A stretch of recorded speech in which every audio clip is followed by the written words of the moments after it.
What's up, you Willy Wonka bitches?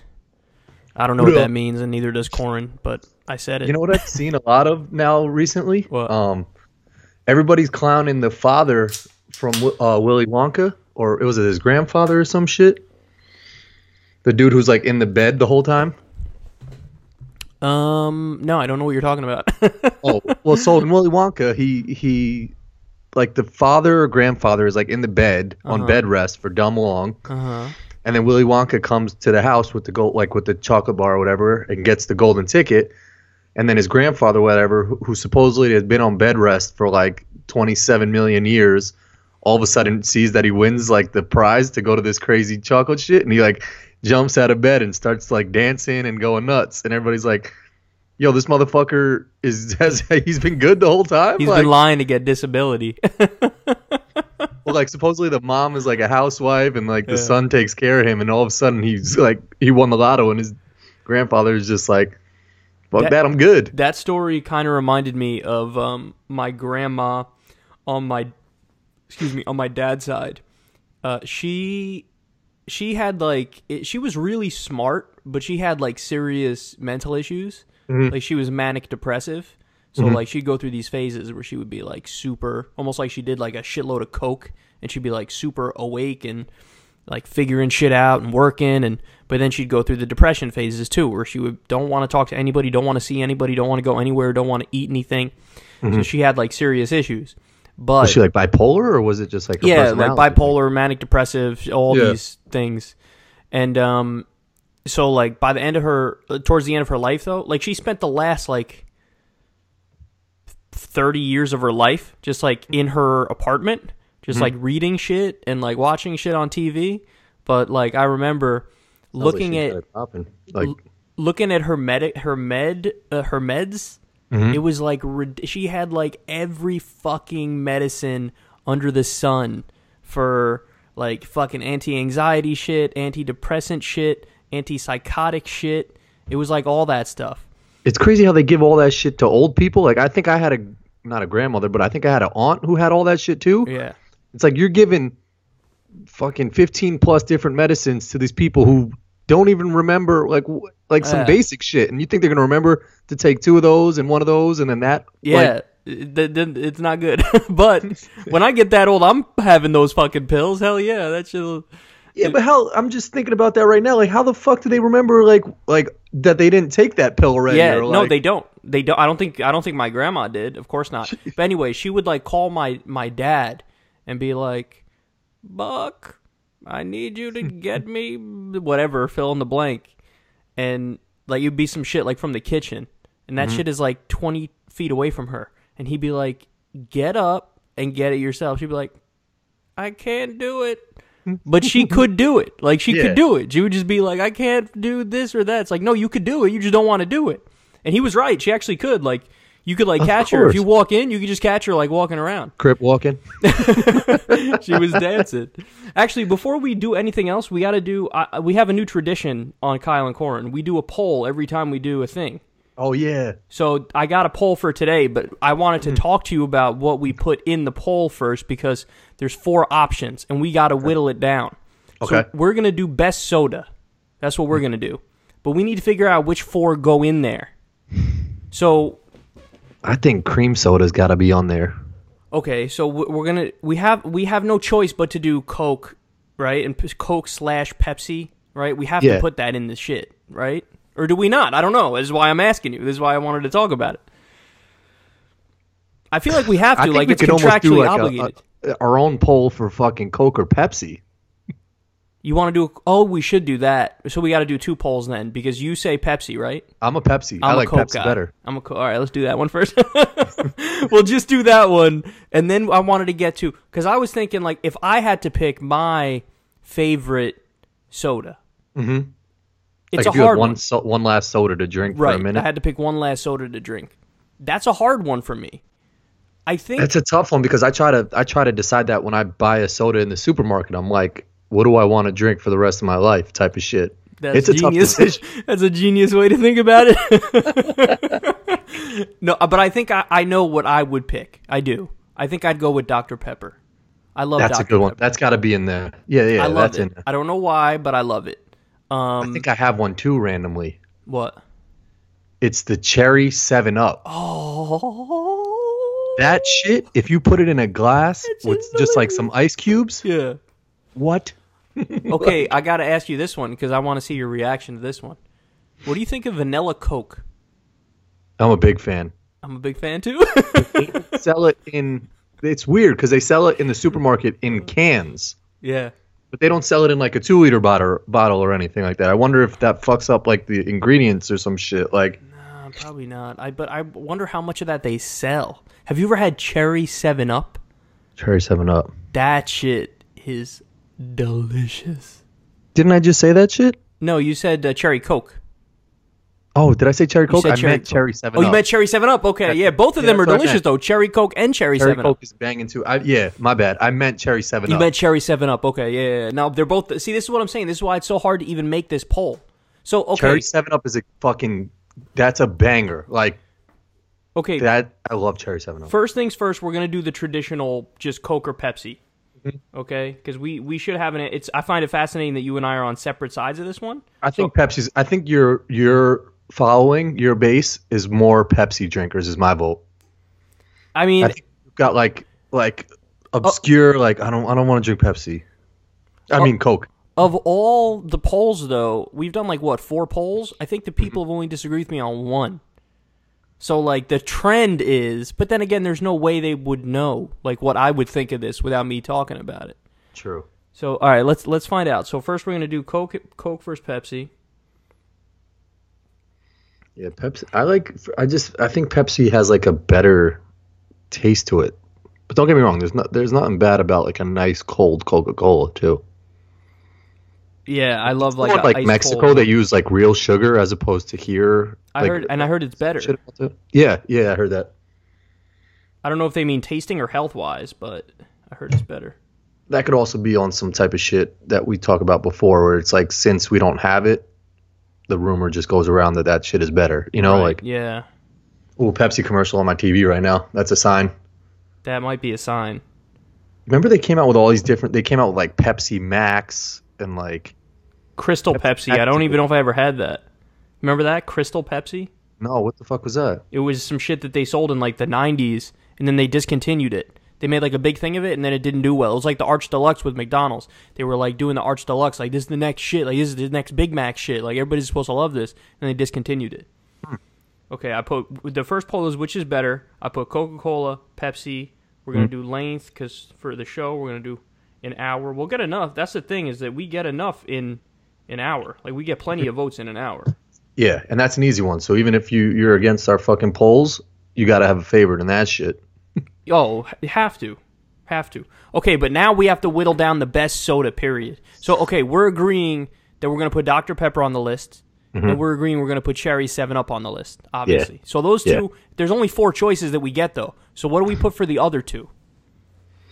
Because that's hard. I think you got to cross off root beer because I feel like Dr. Pepper is in that same category. Yeah, and you got to cross off Coke and Pepsi, too, for the best. Yeah. So, like, we're asking Coke and Pepsi in a separate poll, but we're not going to put that in the best. Because who really thinks that one of those is the best? Yeah, like the best. Like I think you I got one like, for the list.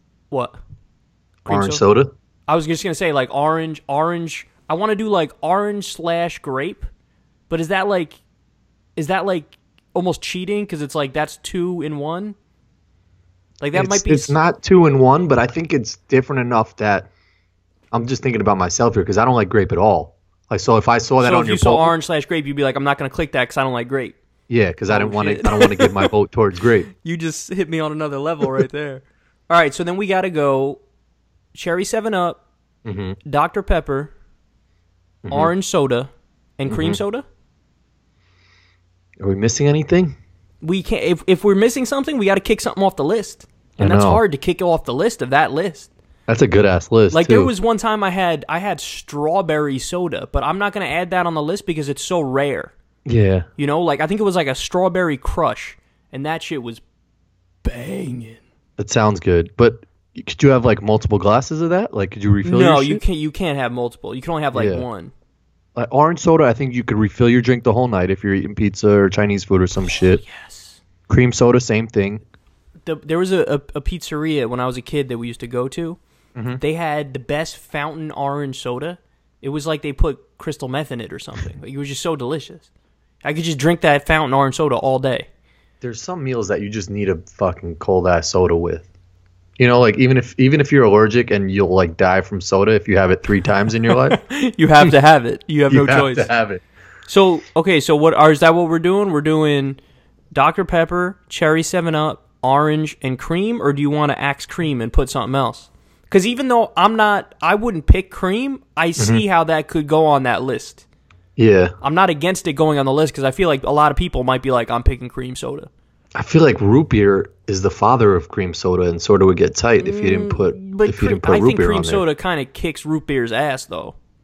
I really do. I think cream soda kind of kicks root beer's ass. It does. I think root beer's mediocre. That's what I've only ordered a root beer maybe like 4 times in my life because there's so many other options. OG of soda game, though. It is OG. It is OG, but that's that's like picking like who's the best golfer ever, and then somebody's like fucking Gene Sarazen. It's like, or that dude's been dead since like 1936. You can't fucking say that he hasn't been dead that long. But you get my point. Like you got to pick Tiger Woods or Jack Nicklaus. Like you can't. Yeah. They pick a dude from like 1943, and it's like, you're like, no, stop. Everybody, it's either Jack or Tiger. Pick one. Like, don't do that. Yeah, true. I like that list. I'm trying to think if there's anything we're missing out on. I feel like we're not sold on cream soda. Like, there's something we might. Yeah, cream soda it's there, but it's not. Are we missing anything? I don't know. Those are the 4 that I would look at if I'm looking at the shelf. Okay. I'm confident. I'll lock in that answer. Oh, I already have the preliminary results for the Coke versus Pepsi, but I'm not going to spoil it yet. Back heavy? I'm not going to spoil it yet because what I'll do is I'll come back at the end of these polls and then we'll give the answer. I'm trying to run through like the soda aisle right now. Yeah, those are good. Okay, so now we go from I did the which is better poll, Coke or Pepsi. Mm-hmm. I just typed best soda, and here we go. Oh, let me do the. I'm watching Ellen DeGeneres' new show. She has a new show? Yeah, it's they like just do all these crazy games. Like the show is called Game of Games. Mm-hmm. And literally every contestant is like someone who is from her audience, like times 500 million on crack. Oh shit. So you ever like seen a highlight of her show and like she calls an audience member up to the front? Yes, I have, and they do. And it's just like and they're like just like running in place and jumping and down, and they can't put a sentence together, and they're just clapping their hands and smiling, and that's what every contestant on this show is. What games do they play though? Do they play games that are kind of interesting and that makes you want to watch it, or is it just stupid? Yeah, it's pretty fun. Like they stand on this like circle that drops you into this thing, and like you answer a question. But I'm a little tight at the contestants because it's like they're too excited. They're too excited. They're too excited. So it's fake. It's like fake. It's really fake. And then you look at Ellen, and I've said this before. She doesn't look like she's happy doing what she's doing. She might not be. I mean, she's been doing like the very lowbrow kind of talk shows for a while. I mean, she has spoken about serious issues, which probably she's happy when she does that. But most of the time, she's, being silly. I feel that way about Fallon because Fallon does that shit all the time. Like, wacky me, let's play a game. And then everybody starts shitting on him like, hey, asshole, you had Donald Trump on your show and petted him. Like, stop. Like, Ellen's all over Hillary. Yeah. But she just like, she'll give away like $10,000 or some shit, and she just like hands over the check like, here, motherfucker, here. And she just seems tight about it. Okay, so I was talking today. I did like a live stream today, where I was just talking shit. And one of the things I was talking about was like starting the 1st, I'm on my diet again. Like I'm on my diet. New year, new me. Exactly, and I'm working out.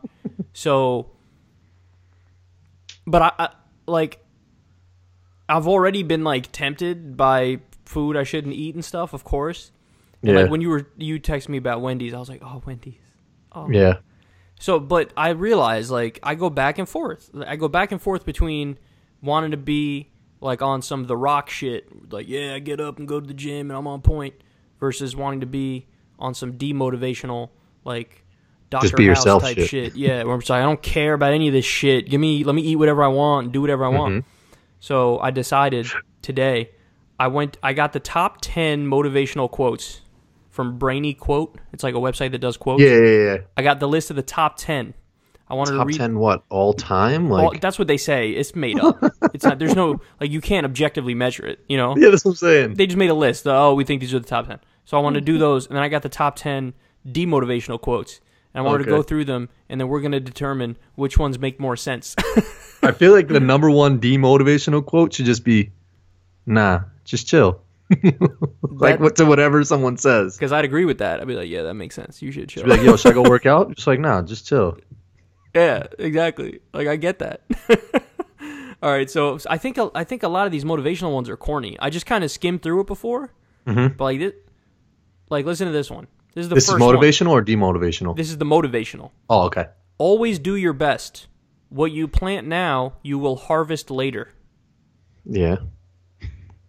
I mean, just basic, like, you'll see that on a third grade teacher's wall or some shit. Yeah, but like I've seen motivational quotes that I'm like, oh shit, I like that shit. Like there was one of my favorite ones was from Martin Luther King. He said, "The time is always right to do what's right." And I was like, oh shit, it is. The time is always right to do what's right, you know? And that could give you like a little burst of like, yeah, let's fucking do it, you know?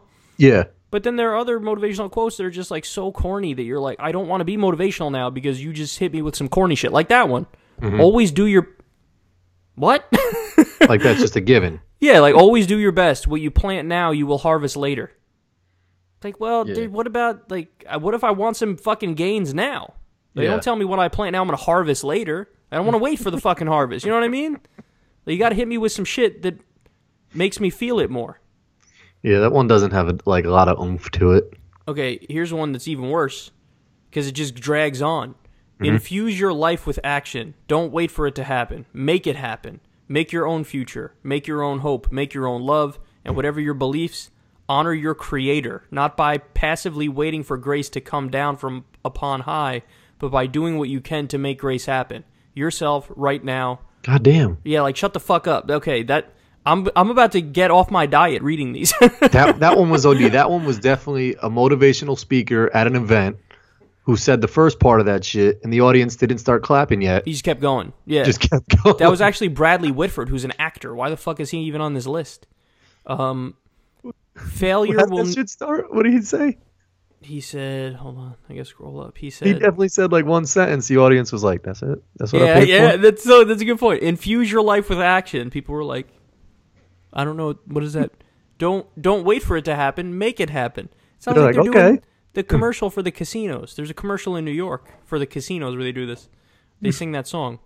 Oh, that's funny. Make your own future. Make your own hope. Okay. That's so bad. Someone in the back was definitely like... Yeah. I'm leaning in the demotivational ones, and we haven't even gotten to them yet. The next one is, failure will never overtake me if my determination to succeed is strong enough. That one's okay. Yeah. No, they were like, just gimme. You know, there was one that was on like a shirt when I saw when I was younger. I thought it was fucking brilliant. It was a workout thing. It was like, I think it was like pain is weakness leaving the body or something like that. Yeah, I've heard that. I was like, oh, I like that. I like that one. Yeah. Because I was like, I could see that. Like, you're in pain working out, but that's your weakness leaving. It's like, okay, I can fuck with that. Do you remember those like Life is Good little action figure T-shirts? Life is good. It was like a stick figure? No, I don't. Oh, really? It was like a stick figure, and he'd be like doing shit, and I think like the motto was "Life is good" or something like that. That was from when we were younger. They still have them. Yeah, I think it was a thing when we were younger. Okay. Yeah, I don't remember that. There was that, and then there was another clothing line like Big Dog or something like that. I remember that. I remember. And it was a big like pit bull or something like that, or a Hoya, I think was their logo. It was like a red Hoya. Mm-hmm. Could be wrong. I thought that you're talking about that fat guy clothing line, but maybe I'm wrong. when you said big dog. Okay, the next one is, in order to succeed, we must first believe that we can. Whatever. I'm talking myself out of my own like workout regimen right now. It does not matter how slowly you go as long as you do not stop. I could fucks with that because I'll be like, I'm gonna do this slow, but I'm gonna just keep doing it. I mean, I can see the appeal of that one, but it doesn't spark with me. But I could see how that one could make the list because that's. It's I could almost see that one getting cut from the list. Like if they're like, "Hey, we got to chop this by one." We got to cut. You got to get rid of that one by going slow. No, but I get it because it's like, it's like saying even if you're just moving an inch in the right direction today, you're moving in the right direction. So that's good as long as you're moving in the right direction. That's what they're saying. Yeah. With the new day comes new strength and new thoughts. Stupid. Optimism is the faith that leads to achievement. Nothing can be done without hope and confidence. These are just too fucking bland. Yeah. Good, better, best. Never let it rest till your good is better and your better is best. I don't even know what that one said. I'm trying to rhyme and be cutesy with it, but... Okay, there's only 2 more left, so these better get good. Life is 10% what happens to you and 90% how you react. I kind of like that one, even though it's probably not true. Yeah. Only I can change my life. No one can do it for me. Is that number 1? That's number 1. That's terrible, right? This list is bad. Someone probably could do it for you, though. I've seen good motivational quotes, and these just aren't them. Yeah. Yeah, okay. Here's a good one. Another one from Martin Luther King Jr. I like this one. He says, if you can't fly, then run. If you can't run, then walk. If you can't walk, then crawl. But whatever you do, you have to keep moving forward. Mm-hmm. I like that. That works. Yeah, like there are good ones, but that list was just shitty. I never trust those things because I like John Oliver once had a segment saying like you don't know. Like you don't know. It's true. Yeah, who knows if he actually said that? But it's just a good quote either way. Yeah. But you're right. I've seen like Jefferson ones that are fake and shit. Yeah, you probably know presidential ones better than I do. Like if there was a George Washington one and he said that Martin Luther King one, yeah, you'd be like, oh wait, where they fly? I never said that, bitch. He was like, if we can go to the moon, then you'll be. And you're like, what the fuck? I don't think that one is right. Yeah. Okay. Here's the demotivational ones. George Washington. The day today is we're driving flying cars. Like, nah, it's true. This is a good website. There probably are people who've fallen for that. I mean, have you seen the pictures they've fallen for with Trump, which are in the hurricanes when they hit, and like Houston was flooding? There's a picture of like a ripped Trump holding cats, and there was like a picture that said, President Trump went to Houston to save people in the hurricane or whatever. And it's like a ripped person with Trump's head holding cats. Obviously fake, but people fell for it. There were some people who fell for it. Well, that's what's crazy with Photoshop and technology nowadays is like someone could Photoshop or do some fucked up shit to someone and they have to defend it because it looks so real. Yeah, well, they wouldn't defend it. They'd say that's not me, but some people would be like, no, it looks a lot like you're right, Photoshop is so good now and people can do it so well. Yeah. That like you can basically leak like nude photos of somebody when it's not even that person. Yep. Yeah. That's why I was saying I think Halle Berry Berry is so hot. She was on, I think Jimmy Fallon or something like that, and she posted a photo on Instagram of her like on the toilet or something for her birthday, but it was like a sexy photo, and she explained she had to like cover the inside of her legs perfectly because someone could have like photoshopped in some lips there or something like that, and like I guess fucking celebrities have to be conscious of that shit because like someone could Photoshop something in and then it goes viral and then they gotta be like, no, that's not my vagina, and start talking about it. Yeah, that's what all the girls did when we were in like high school and college. What? Look at me, I'm on the toilet. Oh yeah, so funny. It's like you're so thirsty for fucking attention. It's crazy how that shit catches on. Like, why'd the duck face catch on? I don't know. That's a good point. That shit, like, is that a better look when your cheeks are more like, inward like that or something? I don't know what the logic was. I thought it was supposed to be like, oh, like it's a kissy face, like I'm kissing the camera, like. Oh, maybe that's what it is. Yeah. Yeah, but you're right. After it started looking like just ridiculous after a while, it's like why don't you just like smile? Some shit is so weird. I just went on Little Kim's Instagram recently. I saw a picture Kim, of her. she kind of botched her shit, like Michael Jackson botched his shit. They had old photos of her, and she looked good. Yeah, but. Yeah, she got that Sammy Sosa shit going on too, right? OD. Yeah. She's pale now, and like her face just looks mad fake. They try to act like they're not like Michael Jackson tried to say, I have a skin condition. Yeah. It's like, no, you don't have a skin condition. You're fucking like bleaching your shit. Like, who are you kidding? Sammy Sosa, same thing. Oh no, I got this thing. What? I don't know how people get addicted to that shit. I mean, I don't know, man. You've seen the people. We've all seen the people with like a zillion fucking plastic surgeries. And it's like, listen, if you had like 2 of them, you might look fine. But once you go past that point of no return, you just look stupid. Yeah, like the fucking Italian prime minister. We spoke about him, or former president or whatever the fuck. He like Silvio Berlusconi. He had a face of like, it just looks like wax. Like it looks ridiculous. That's what Little Kim's looked like. And I was mad looking at the photos. Like she was very pretty before she did all this, and now it just looks terrible. It's like, what have you done? What have you done? Yeah.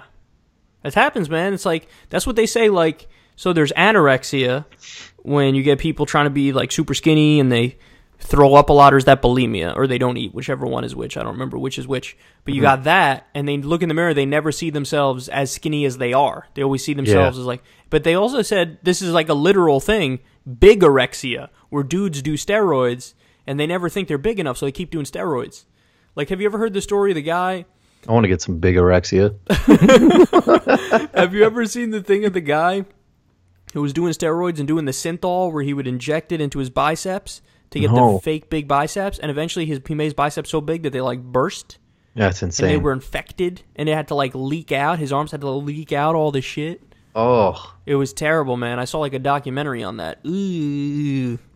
Yeah, there's some stuff that just looks strange. My brother was in a bodybuilding competition once, but he was in like the physique category. Mm-hmm. Yeah, so the non-steroid category is what that is. Yeah. So people looked like they were just in really good shape. Right. Yeah. But then they had like the weightlifting thing, and the guys just look. It looks strange. Like they're all roided up. Yeah, that's what it is. But even outside the roids, like it doesn't look like natural. You know, like it's cartoonish, is what it is. Yeah. It's cartoonish. It's just a weird frame because typically they're like smaller. They're like short, and they just look like a big boulder. Yeah, their legs are fucking tree stumps. Yeah, they have like 3% body fat, but they got like just fucking giant muscles. You put a shirt on them, you don't know if they're fat or if they're muscly because they're just so large. Yeah, I would never knock someone because if they're like very passionate about it. But that whole concept seems strange to me, to stand there in like a noodle G-string and like flex your muscles for a prize. People they do whatever the fuck they want to do. I'm just saying I agree with your assessment that at least when they get to the point where they're shooting roids all the fucking time and they get abnormally large, like the thing your brother did is cool. Like that's cool. Like he did the thing where I'm gonna look good, but it's not gonna be in the category where everybody's roided up. And that looks good, like the old school bodybuilders from back in the day. Before they went off the deep end, and you got the Jay Cutler type guys and the Ronnie Coleman type guys who are like that. Because that has consequences too, man. Health consequences. Yeah. In fact, I think was it Jay Cutler? It was somebody who was on, not Jay Cutler. It was the British guy. He was on Rogan's podcast, and he was talking about like there was the guy C.T. Fletcher was on, the black dude. Yeah, no, not that guy. I'm talking about somebody else.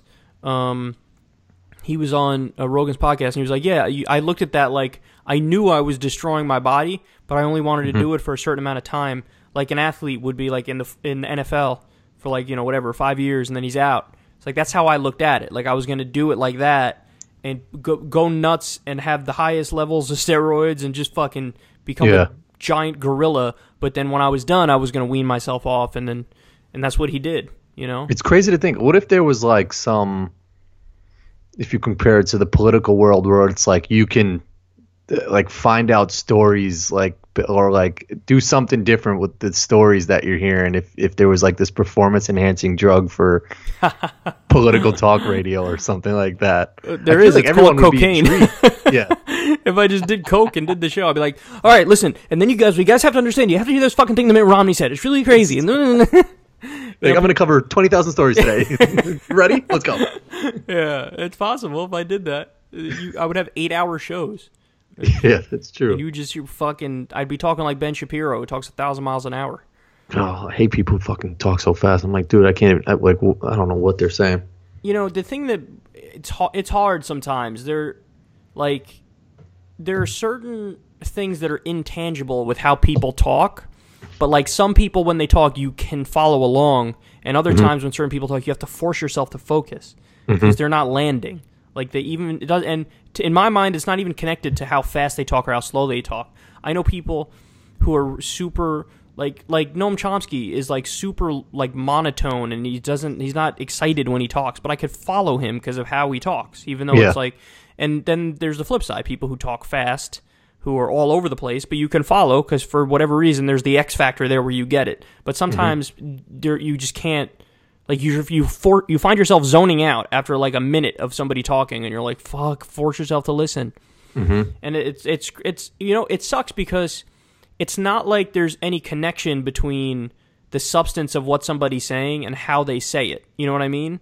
So like it's almost like everybody who's not a good communicator, we're all biased against those people, even if they have good points, because it's just harder for them to deliver the points. That's a good ass point right there. Yeah, so it's like poor guys, poor girls are trying to say stuff that's really important, but because they don't know how to deliver it in a way where people can lock in and focus. And that's another thing is like, you know, I've spoken about this before, but like for what I do when I'm reading through articles, you know, a lot of sites have a really old-fashioned way of writing where it takes them so long to make their fucking point.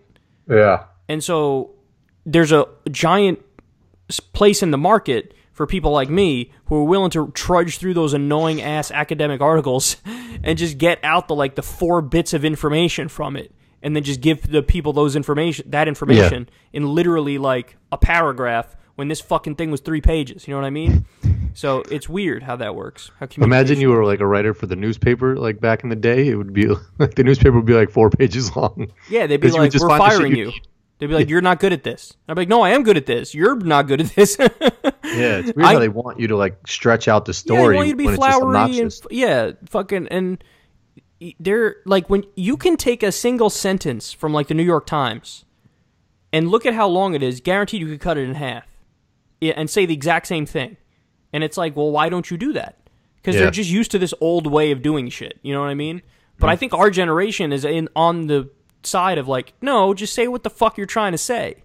Well, yeah, that's like Twitter, but you're right. Back in the day with like newspapers and magazines, there'd be like probably like letter and character like shit that they had to hit. You know, it'd be like, like write us a 1,000-word fucking thing. Yeah, like I can see that. And a dude probably would have gotten fired if he was like, "Hey, boss, you know I could just get this done in like 100 words." Exactly. Like, no, it's got to be 1,000, and it's got to be interesting. Yeah, you're right. They probably bullshitting. Yeah, that's right. That's right. And that's how stories get diluted, and fucking people are like lose their credibility. And just not as many people will read it or care about it. But that's like when we had to write essays in school. Like you have to write a fucking 1,000-word essay or whatever the fuck it is, and you're like, but I could say what I want to say about this, and like. That's so true. It's so dumb. Yeah, half the time we would just be like, I can make this size 13.5 you got to plot. Like, okay, what am I gonna? Because you're right. That's after the period. Yeah, and that's fucked up because it's like they're teaching you to be a bullshitter. That's what they're doing. That's teaching you to be a bullshitter. Like, okay, it would be like it has to be like 6 pages long or something like that. That's when you would like start. Like page and a half or like a single space and a half in between the But I guess that taught you how to just be savvy and like fucking trick the shit out of your teacher, but they probably knew it. But that's the thing. I feel like I've rebelled against that, which is why I do what I do, how I do it now. Like I don't build up to the point I'm trying to make. I'll make the point up front and then talk about it. You know what I mean? Yeah. Be like, this is what I'm gonna say, and then I keep going about. Like I'll put it right in the fucking title of a video. You know, like that's why people fact. Probably respect you more. People get tight. I know I get tight when I see a headline for an article that says some shit that I'm like, I'm gonna click this shit and it's not gonna be what I thought this was. You click it and the shit you're looking for is not until the bottom and it's not interesting at all. Yeah. So I give you mad respect for fucking coming straight out and being like, this is the fucking juice of what I'm talking about, and now I'm going to talk about it. Well, it's just that I know how I am, and I know I'm not going to give the time of day to some shit that's not like that. Mm-hmm. If you're not just saying what you're trying to say, then I'm not going to bother with you. You're annoying me. Yeah. Like, I get angry. When I'm like, you're wasting my fucking time. Stop. There's only so much time, and I don't want to spend it reading through your shitty fucking thing where you're taking forever to make your goddamn point. Just make your point. Like, why are you hesitating? So I think that's a thing more for our generation, though. I feel like the older generation, like our grandmas and grandpas, like they want to be fucking flowered and it's like finessed. that foreplay a little bit. Yeah, exactly. Oh, I love the way Billy writes. Like when I was so mad. I think I put on Rachel Maddow that one day she was talking about Trump's tax shit. Yes, me too. It was just fucking. It was like 7 segments of when we get back. Yeah, it's like a prose. She speaks in prose. Like, she just goes on and on like it's a fucking Shakespearean, like, thing. Like, are you at any point going to actually say anything, or are you just going to fucking sniff your own farts? Like, because that's what you're doing right now. You're just talking. They do that shit for football games, too. It's like, after this break, the game will start. And really, the game doesn't start for, like, another 45 minutes. I'm like, just keep it real with me and be like, when we get back, it's not even going to be close to start, and it's still going to be 45 minutes away. And I'll be like, all right, I'm going to sit here now. And not be angry at you. And not be angry at you fuckers. Okay, let's go through the demotivational quote so that we can both determine how we should eat like shit and die young. Always believe that something wonderful will probably never happen. That's pretty good. The first step towards failure is trying. That's a good one. That's true. Okay. Heartache. It's hard to lose somebody. I spent a lot of time searching for reasons or answers, but you can't find what's not there. That's just sad. Yeah, that one's sad. Yeah. Get to work. You aren't being paid to believe in the power of your dreams. That's more of a motivational one, not a demotivational one. Yeah. Feeling insignificant? Make no mistake, you are. I like that one. That's good.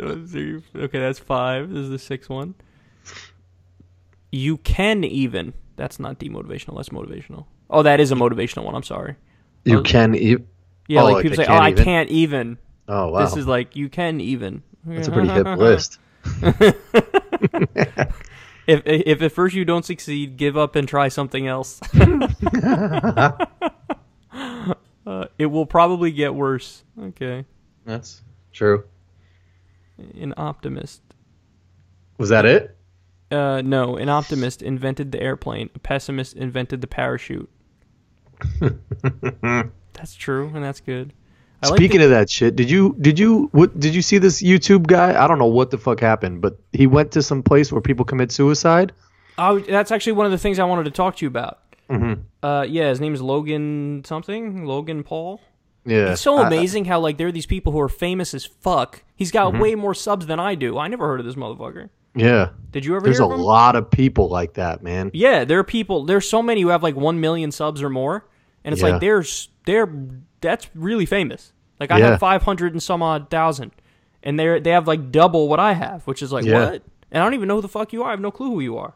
I saw that there was I don't know how I got put onto it. I think I was looking up I was doing a Secret Santa gift or something, and I put in the toy in Google, and there's this like kid who does like toy reviews or something like that, and he's got like an absurd amount of people that watch his videos. Crazy. And I clicked on one, and I think my wife was like, "Yeah, you don't know who that kid is," and I was like, "That's what always happens. That's what always happens. That's what YouTube does. Is it makes people famous in like a weird kind of fragmented way. You know what I mean? Mm-hmm. Mm-hmm. Like that's the way it works. Like it's just strange that like his video. I think it had like it was something stupid like 35 million views or something ridiculous, and it's like he could go out and just be him. You know, like no one knows who the fuck this kid is. But some people do. That's the point. Is like some people do, and that's why it's weird. It's like YouTube has made it so that one person can see you and be like, "Oh shit, it's you," and then the person right next to them will be like, "Who was that? Who the fuck is that?" But like there are people like old school famous is like everybody just kind of knows who you are. You know what I mean? Mm-hmm. Like somebody who was on sitcoms or some shit. Mm-hmm. People see them and be like, oh, you're the guy, you know, like everybody has that reaction about somebody who's old school famous. Yeah. Like everybody's going to know who that person is, but it's like I think you were, but with YouTube, you get the exact polar opposite. Some people have no clue who the fuck you are, and the other people are like, oh my God. Yeah. You know what I mean? But that's also why I feel like maybe YouTubers, and I don't know too many outside of you, but like I feel like I'm more humble, down to earth, like just real people, because it's like a reality check. You know, you can get one person to be like, oh my God. Then you get someone else and be like, yo, who the fuck are you? You know, so it's like you're on both sides of it. Whereas a celebrity, yeah, you're always, if you're noticed, it's gonna be because you're famous. Yeah, that's true. So the guy, what did you think about that? Do you know the whole story? The dude, I don't know the whole story. So he just does stupid videos, but like he did a video where he went to this Japanese suicide forest or whatever, and then him and his friends reacted to it, and then everybody got mad at him. Yeah, what did you think about it? I think not knowing like too much about it. I think if you were to come across like a video randomly, like if you're taking a picture of the Golden Gate Bridge or something like that, and someone happens to jump off, commit suicide or whatever, and you have that video, and you post it, you know, I don't think that is as bad as what he did. What I heard was that he was like sort of like hyping it up. Like, I have this video that I'm going to share with you, and it's like pretty cold, and this guy's doing, like, someone does something, and then he maybe took a selfie with him or something. Oh, did he? That, like, I didn't know that part. That's what I heard, is that he took a picture with the dude with a thumbs up or something like that, or like, that's what I heard. So what I saw, I didn't see the original video because it was down by the time I heard about it, but I saw clips of the video, and what I saw was him and his idiot friends going to this forest where like people are known to commit suicide. They find somebody who's hanging dead, and they like, so they were, at first he reacted like, oh man, this is so sad, but you could tell he was like acting, and then by the end of it he was like I don't know, like kind of laughing and giggling and like just seeming to be really cavalier and nonchalant about the fact that he just saw a fucking guy who killed himself. Yeah. And I think people were getting mad at his attitude. And so I know that the guy who was hanging, who was dead, they censored his face. They never showed his face.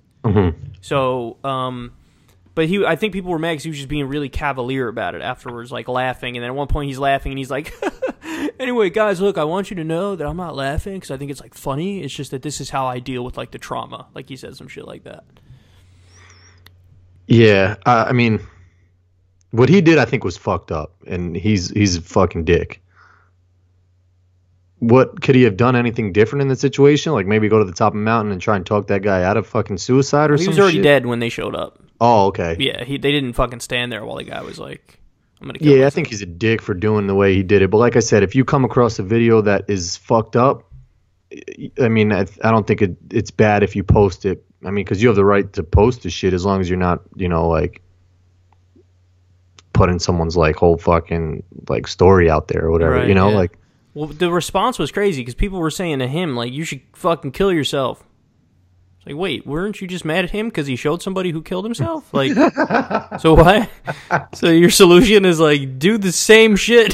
Like, wait, what? I thought you were, like, mad at him because you're against, like, you for suicide prevention or whatever. And it's like, now you're telling him to kill himself. I don't... Yeah, that's true. What? It just seemed weird. But yeah, it strikes me as this guy's, he's like 22 or some shit. He's an idiot. He's like an attention seeker. He's an attention seeker. He doesn't. His thing is based on like he's one of these YouTube guys who it's literally like T.J. Kirk said it best. I saw he did a video on this, and he was like, "This is literally the physical embodiment of every single negative stereotype about YouTubers you've ever heard."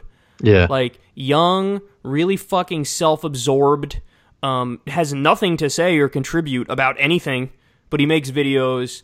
And he's like, woo, look at me, woohoo, I'm so wild and fucking wacky, and I'm gonna drink, I'm drinking. That was one of the things he did in the video, like, I need some sake, bro, we just saw a dead body, man. So it's just like, he's just a dick, so I get people being mad at him and stuff, but... That's like, what's crazy about... Like, I wouldn't have pulled the video down, though. Like, no. And I don't think YouTube did, he chose to pull it down. He chose to pull it down. No, see, that's what's fucked up. If you're going to post some shit like that, you got to live with, like, the whatever people say about it type of shit. You can't go back on, like, taking it down. Yeah, he tried to apologize and shit. It's like, but you're not sorry, so don't even bother apologizing. Yeah. He's not sorry. You know he's not. Everybody knows he's not sorry. He's sorry he got the fucking criticism is what he's sorry about. He's sorry that people were criticizing him. So he's like, oh, no, bro, I'm really cool and rad and stuff. So let me tell you, like, I didn't mean to fucking make you upset at me. I hope you guys still like me. Where's my sake, bro? Yeah, fuck that guy. Because he might even took it down intentionally to create more buzz around the story. Who knows? I think when he saw that this thing took off, he probably liked it. He said he tried to say some bullshit like, oh, I'm doing it because I care about like suicide prevention. I thought if this stops even one person from committing suicide. No, motherfucker, that's not why you did it. Like, at least be honest and be like, I did it because I wanted cheap clicks. I wanted to go. You went into suicide forest. Obviously, you were trying to see like a dead person. Yeah. So at least be honest about that and say, look, I'm juvenile. This is my like fucked up like sense of humor. It's like gross and disgusting, and I'm a sad person. But this is how I get my kicks. Yeah. Don't apologize for it. Like double down. Double down on it because at least it's honest if you do that, and at least we'll all be like, oh, okay. So he's planting the flag and saying I'm a douchebag. You know what I mean? As opposed to putting it out there, getting the backlash, going. Bro, I can't believe... No, I was just trying to stop people from committing suicide by laughing while I see this guy who committed suicide. But I don't know. Everybody's kind of annoying in this. Because you know what else is annoying about this? Is like, this is a story that got really big. Like, a story that got really big is an asshole YouTuber who posted, like, a blurred face of somebody who committed suicide. And it's like... But do you know, like, how much other shit is fucked up that's going on? Like... I did a story the other week about how there was only like one outlet I saw that covered this. Like the U.S. was arming fucking Al-Qaeda. Like it's been proven that we were arming Al-Qaeda in Syria. And it's like nobody... Like recently or like... Yes, recently. Very recently. And the UK was too. There was a story about the UK was doing it too. Because we're against the... we were trying to fight against the Assad government, so we propped up these rebels. But we gave it to rebels who we thought were moderate, but they were aligned with Al-Qaeda, so they just gave all the weapons to Al-Qaeda. And it's like, so there's a story where everybody should be like, what the fuck? Like, this is our tax money that just went to go fund a terror group that attacked us and killed thousands of us on 9/11. They're the worst fucking people on the planet. But it wasn't even a fucking, it wasn't any, like, nobody said anything. There was another story the other day. Trump is sending even more troops to Afghanistan. Again, we've been there for fucking 18 years now? No, 17 years now. Jeez. And it's like, okay, we've been there 17 years. Osama bin Laden is dead. He's been dead for 7 years. That was the whole reason we said we went in was to kill Osama bin Laden. Well, he's dead. And like now he's sending more troops. And that's the shit that should have gotten the attention that this fucking YouTube video got. Like he's just a douchebag YouTuber being a douche. Like whatever, he's a douche. We're fucking fighting an endless war. Like the war's never ending. It's just easier to think about that other story and have a side on it than, you know... That's why I get frustrated, is because people... That's like the lazy type of... Like, it's like lazy activism. Like, I'm a good person, and I don't like this guy. He's a bad person. He fucking showed something. He shouldn't have showed that. I don't like that he showed that. It's like, well, what? It's fucking... Yeah. Learn about that, like, what's happening around the world, and then why don't you direct, like, your outrage at shit that's so outrageous that we could actually fucking fix, and shit that's way more shit hinges on a lot of that other shit than on this jack-off YouTuber. You know what I mean? Yeah, yeah. So that's what annoys me. What annoys me is that there's no sense of, like, scale of where the outrage machine should be pointed. It's just always, like, pointed... It's at the easiest thing that you can just fucking... Yeah. And, like, pop culture-related shit as opposed to, like, government-related shit. As opposed they had on, I was watching E.T., like that stupid, like, just tells you dumb Hollywood stories. And I guess the lady, Hoda, is the new host for Matt Lauer. Mm-hmm. And in her interview, she's like, I texted Matt Lauer, and he texted me, and he was very excited for me. And I was like, what? You texting the guy who just got fired, whose job you just took? And like they were sort of still happy about the story, and I was like, "No, I thought we're all mad at this guy. Like if he's texting and he's that's cool, a good point. Everybody, Yeah, Like everybody. you can't get it. You can't just say he approves of the hiring. Yeah, when he's the guy you just fucking fired.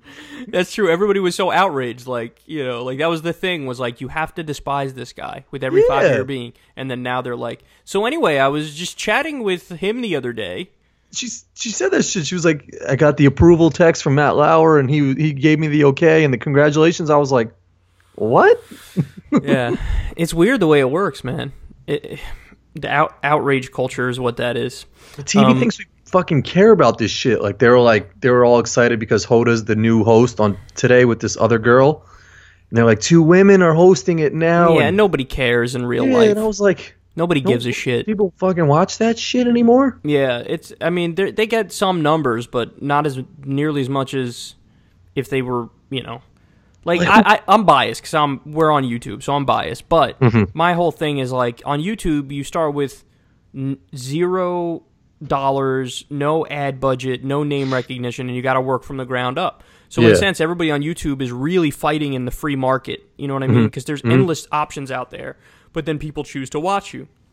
If you take Wolf Blitzer or Hoda or fucking Savannah Guthrie or whoever and put them on YouTube, that's who it was. People be like, fuck you. So it's like it's almost like Wolf Blitzer trying to start his own fucking YouTube channel. He'd get 8 viewers. It'd be 8 viewers. It'd be the saddest thing ever. It would be 100% dislikes. Everybody would click dislike. Everybody would be trolling him in the comment section. So it's like, but what's so annoying is that just because they're on TV, they're like held up. It's like, oh, let's have a conversation. Who replaced Matt Lauer? Who replaced? Yeah. Nobody gives a fuck. Nobody gives a fuck. You can't, you can't make it in like a real fucking setting where you're actually competing. You're propped up by a giant fucking corporation with billions of dollars in revenue and a giant ad budget that can put your fucking face on a billboard over I-95. Like, even with all of that shit, you get like similar numbers to dudes that don't have any. Look, fucking PewDiePie blows all these people out of the water. And he's just a gamer on YouTube. Exactly, he's just a gamer on YouTube. He's got fucking endless, over 30 million probably subscribers, probably way more at this point. Yeah, it is. It's absolutely crazy.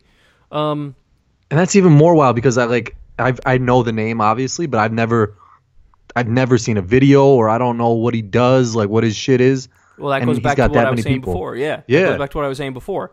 If you're walking down the street, in front of me. If he's walking down the street in the city, you would see like 6 people like, oh, it's you. But you'd be like, what the fuck? And there'd be like 8 other people like, who the fuck? So it's weird. That's YouTube fame versus, if Anderson Cooper walks down the street, everybody be like, you're the guy from the thing. You know what I mean? Yeah. So, did you see? The show is still on. Goddamn. Did you see Chappelle's special or no? No, I gotta see that shit. I heard it was all right. I think it's one of his best ever. Really? I mean, so his original one has been my favorite. Killing Them Softly. Yeah. That was, and I think he did it at the same place. But, dude, master. He's a master. Really? Yeah. I was. There were multiple times when I was laughing like really hard, and I'm kind of like, I don't know if I'm like a seasoned tonight. I don't know if I'm like a seasoned vet or something when it comes to this stuff, but even if I like sometimes a comedy special, I won't like laugh at a lot of parts of it. But he legitimately had me rolling at certain points. What type of mood were you in? Like, were you in a mood that you were going in to watch it and like laugh? Because I'm trying to think if I should watch it tonight. No, you should watch it tonight. It was just on some regular I guess let me just watch the Dave Chappelle thing now. Okay. So I went into it kind of like whatever, and I went out of it like, oh shit, he just blew my fucking socks off. So it's 2 parts, or is it 1 part? It's 2 parts. I thought it was 1 going into it. Yeah. It was actually 2. So it's like 1, and then you have to click another shit, and it just picks up where you left off? For me, I just kind of let it just like automatically went to the next shit. Okay. I'm trying to get to... Oh, here we go. I tweeted 2 of the things he said. I won't ruin any more than this for you. But, so on Trump's presidency, he said it's fucking scary, first of all. Like, this shit is scary.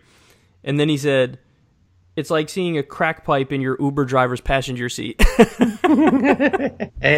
thought that was good. That's fucking true. And exactly what the fuck. And then about Hillary, he said he voted for her, but like he was doing it like begrudgingly. He was like, I fucking did it because it's like what I had to do. So like I went to go do it. I wasn't happy about it. And he said it was like, he said something like she cut the legs out from right underneath Bernie's campaign or something like that, kind of hinting like he was for Bernie. Mm-hmm. And then he went on to say, but watching her campaign was tough. It was like watching Darth Vader deliver the "I have a dream" speech. I was like, that's so true. That had me rolling. It wasn't all political. A lot of it wasn't, but it was. It's hard not it was to political though talk too. about that. What? It's hard not for comedians, I feel like, to talk about Trump. It was like and their half shit. his show, or maybe a little half of his show, then half of his show. But he did funny jokes. Like he did jokes involving transgender people. Like he was saying, you can't make jokes like that anymore. And then he went on to like make jokes about that. But it was good. It was bold. Mm-hmm. It was, in the second part of it, the second like special thing, he was talking about the Louis C.K. thing, which I was like, damn, you're talking about that this quickly? He talked about it. Does he go in a little bit? Because I feel like they might have been boys. It's just funny. I don't know how to describe it. Like, he said some shit that some people, if they're super sensitive, they might be like, oh, how dare he? But no, it was funny. Like, it was funny. Like, okay, I'm going to give one of the jokes. He said, like, one of the women wrote, like, Louis C.K. crushed my dreams of being in comedy or something to that effect. Mm-hmm. And then he was like, nah, bitch, you can't say that. Like, it's not like saying she was trash anyway. Yeah, he was basically saying like it's not like in any other field if that happens. It's not like if Louis C.K. jerked off in Martin Luther King's in front of Martin Luther King. Martin Luther King would have been like, oh, well, I cannot fight for the freedom of black people anymore. You say this in his shit? He said all this. I was like, oh shit, that's so true. Like, it is fucking true. Like, it is true. mean, like, not knocking them, but if they were a good comedian, their shit would have still gotten out. Like, it could have been a horrible experience, but then you're still like, okay, I'm still gonna funny. Yeah, I'm still gonna try to go be a comedian, even though this horrible experience happened to me. But that's his point. He's like, don't say it was like your dream, and then you were deterred by like 4 minutes of fucking Louis C.K. being a creep. But yeah, like it was funny. It was really funny. It was incisive. He's on his game. But it's funny because he said at the beginning, like, I'm going to go away now for a while. He had some deal with Netflix where he made some obscene amount of money to do, like, however many specials. But he said, I think it was at the beginning of the first special, he said, it's time to make America wait again for, like, another one of his specials. He's going away? Yeah, he might be. I don't know if he's going to fucking South Africa again like he did the first time he disappeared in the middle of his show, but I don't think he's going to do a special for a while. He should do some shit with, like, Netflix where he's got a fucking, like, Chappelle show type of shit again where he's in control, you know? I don't think he wants to, man. I don't think he wants to. You know, he's an interesting guy because he looks, like, first of all, he looks like he hasn't aged well. Like, it looks like he's aged in a very shitty way. You know what I mean? Like, he looks older. You know how some people, they don't look like they aged? He looks like he aged a lot. He smokes cigarettes, so that might be one of the reasons why. And probably a lot of pot. Yeah, but he just looks like he's, like, stressed all the time. Like, at least that's the sense I get when I look at Dave Chappelle. Yeah. He just strikes me like, damn, man, like, you all right? Like, I was, like, dude, you good? Like, you look like you're on edge. I could see that. Yeah, like, not on edge, but just, like, uncomfortable. Like, not uncomfortable where, like, feeling-wise, just, looking-wise, uncomfortable. Like, he doesn't look right. Yeah, and you know, maybe that's what happens with, like, he's like a genius, so maybe that's what happens, is, like, he feels fish out of water.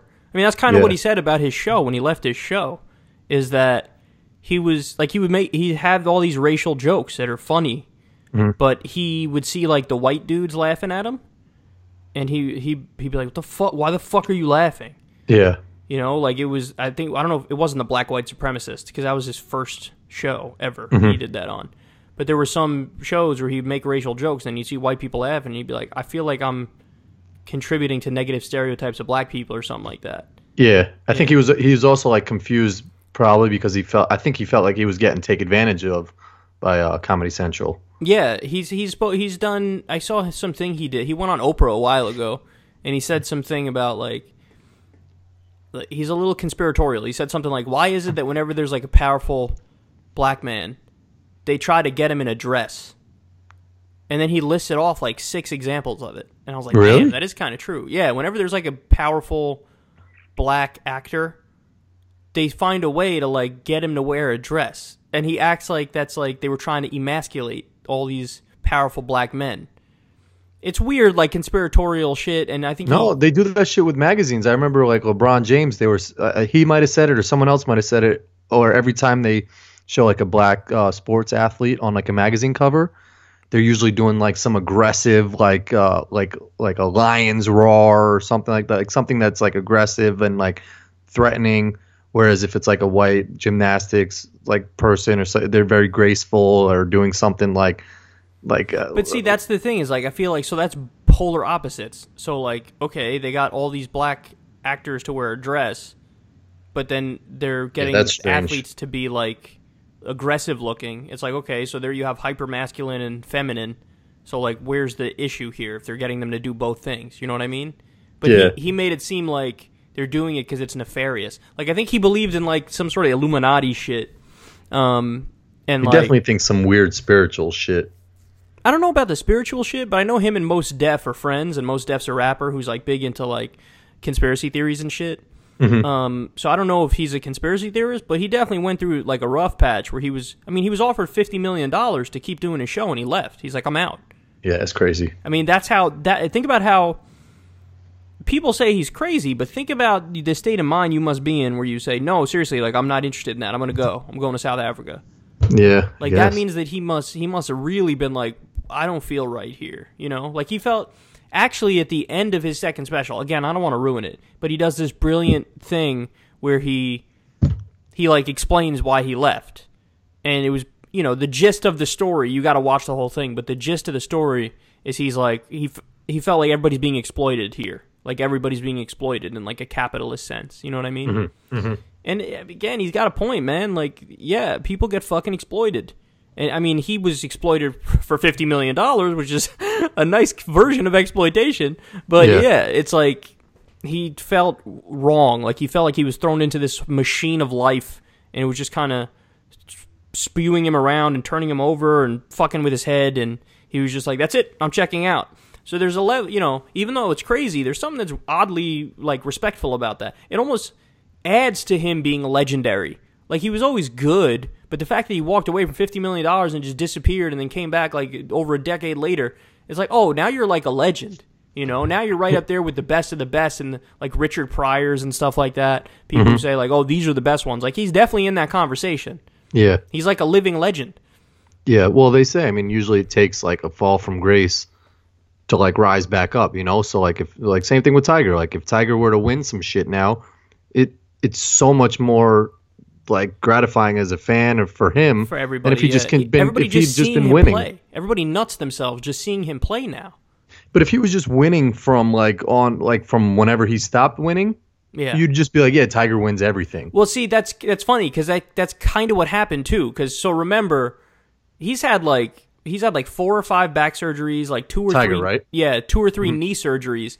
But the scandal with him and the cheating and everything came out in 2009. Yeah, that feels like a while ago. People don't remember. So he took off like the rest of 2009, came back in 2010 at the Masters. He came in 4th place at the first tournament at the Masters. But people could say, well, he didn't win. But in 2013, he was Player of the Year, and he won 5 tournaments in that year. So, like, you're right. Like but he actually already had that comeback. You know what I mean? Like he went away for the 09 shit, and then he came back and was Player of the Year in 2013 and won 5 tournaments. But he hasn't won a major since the fucking thing. So yeah, if he wins a major, oh my god, that's up there with the best comeback stories of all time. I mean, it's just 4 back surgeries, his life fell apart, and then he comes back and wins the fucking major against monsters like Jordan Spieth and fucking Dustin Johnson and Rory McIlroy and Jason Day. That shit would be wild. Everybody, I'm telling, well, at his tournament, which is not even like a real tournament, it's almost like a semi-exhibition type shit. There are 18 players in the field. He came in 9th place, but he played pretty well. So everybody was like, fucking social media was blowing up. There was a point where he led the tournament. I was texting you he's fucking leading in this tournament. That's fucking crazy. Yep. He's up against the 17 best players in the world right now. He just had 1,000 back surgeries, and he's fucking tied for the lead. Yeah. The fuck is this? I think people get like accustomed to people winning or doing something well for a while. Well, that's what we were talking about. Whether it was Tiger or whether it was Kobe dropping at least like 30 in a game, that's just what it was when we were growing up. It's like sun goes up, sun goes down, Kobe drops 36. And then when it stops, we're like, fuck, that shit was actually special. Yeah. Like we thought it was the norm when it was happening. Yep. But it's not. It's never the norm. It's special the whole time, but you just get used to it. Yeah. And that's the thing that sucks, is that it's gotta go away a little bit for you to be like, oh shit. Like nothing is a given. Like it's not a given.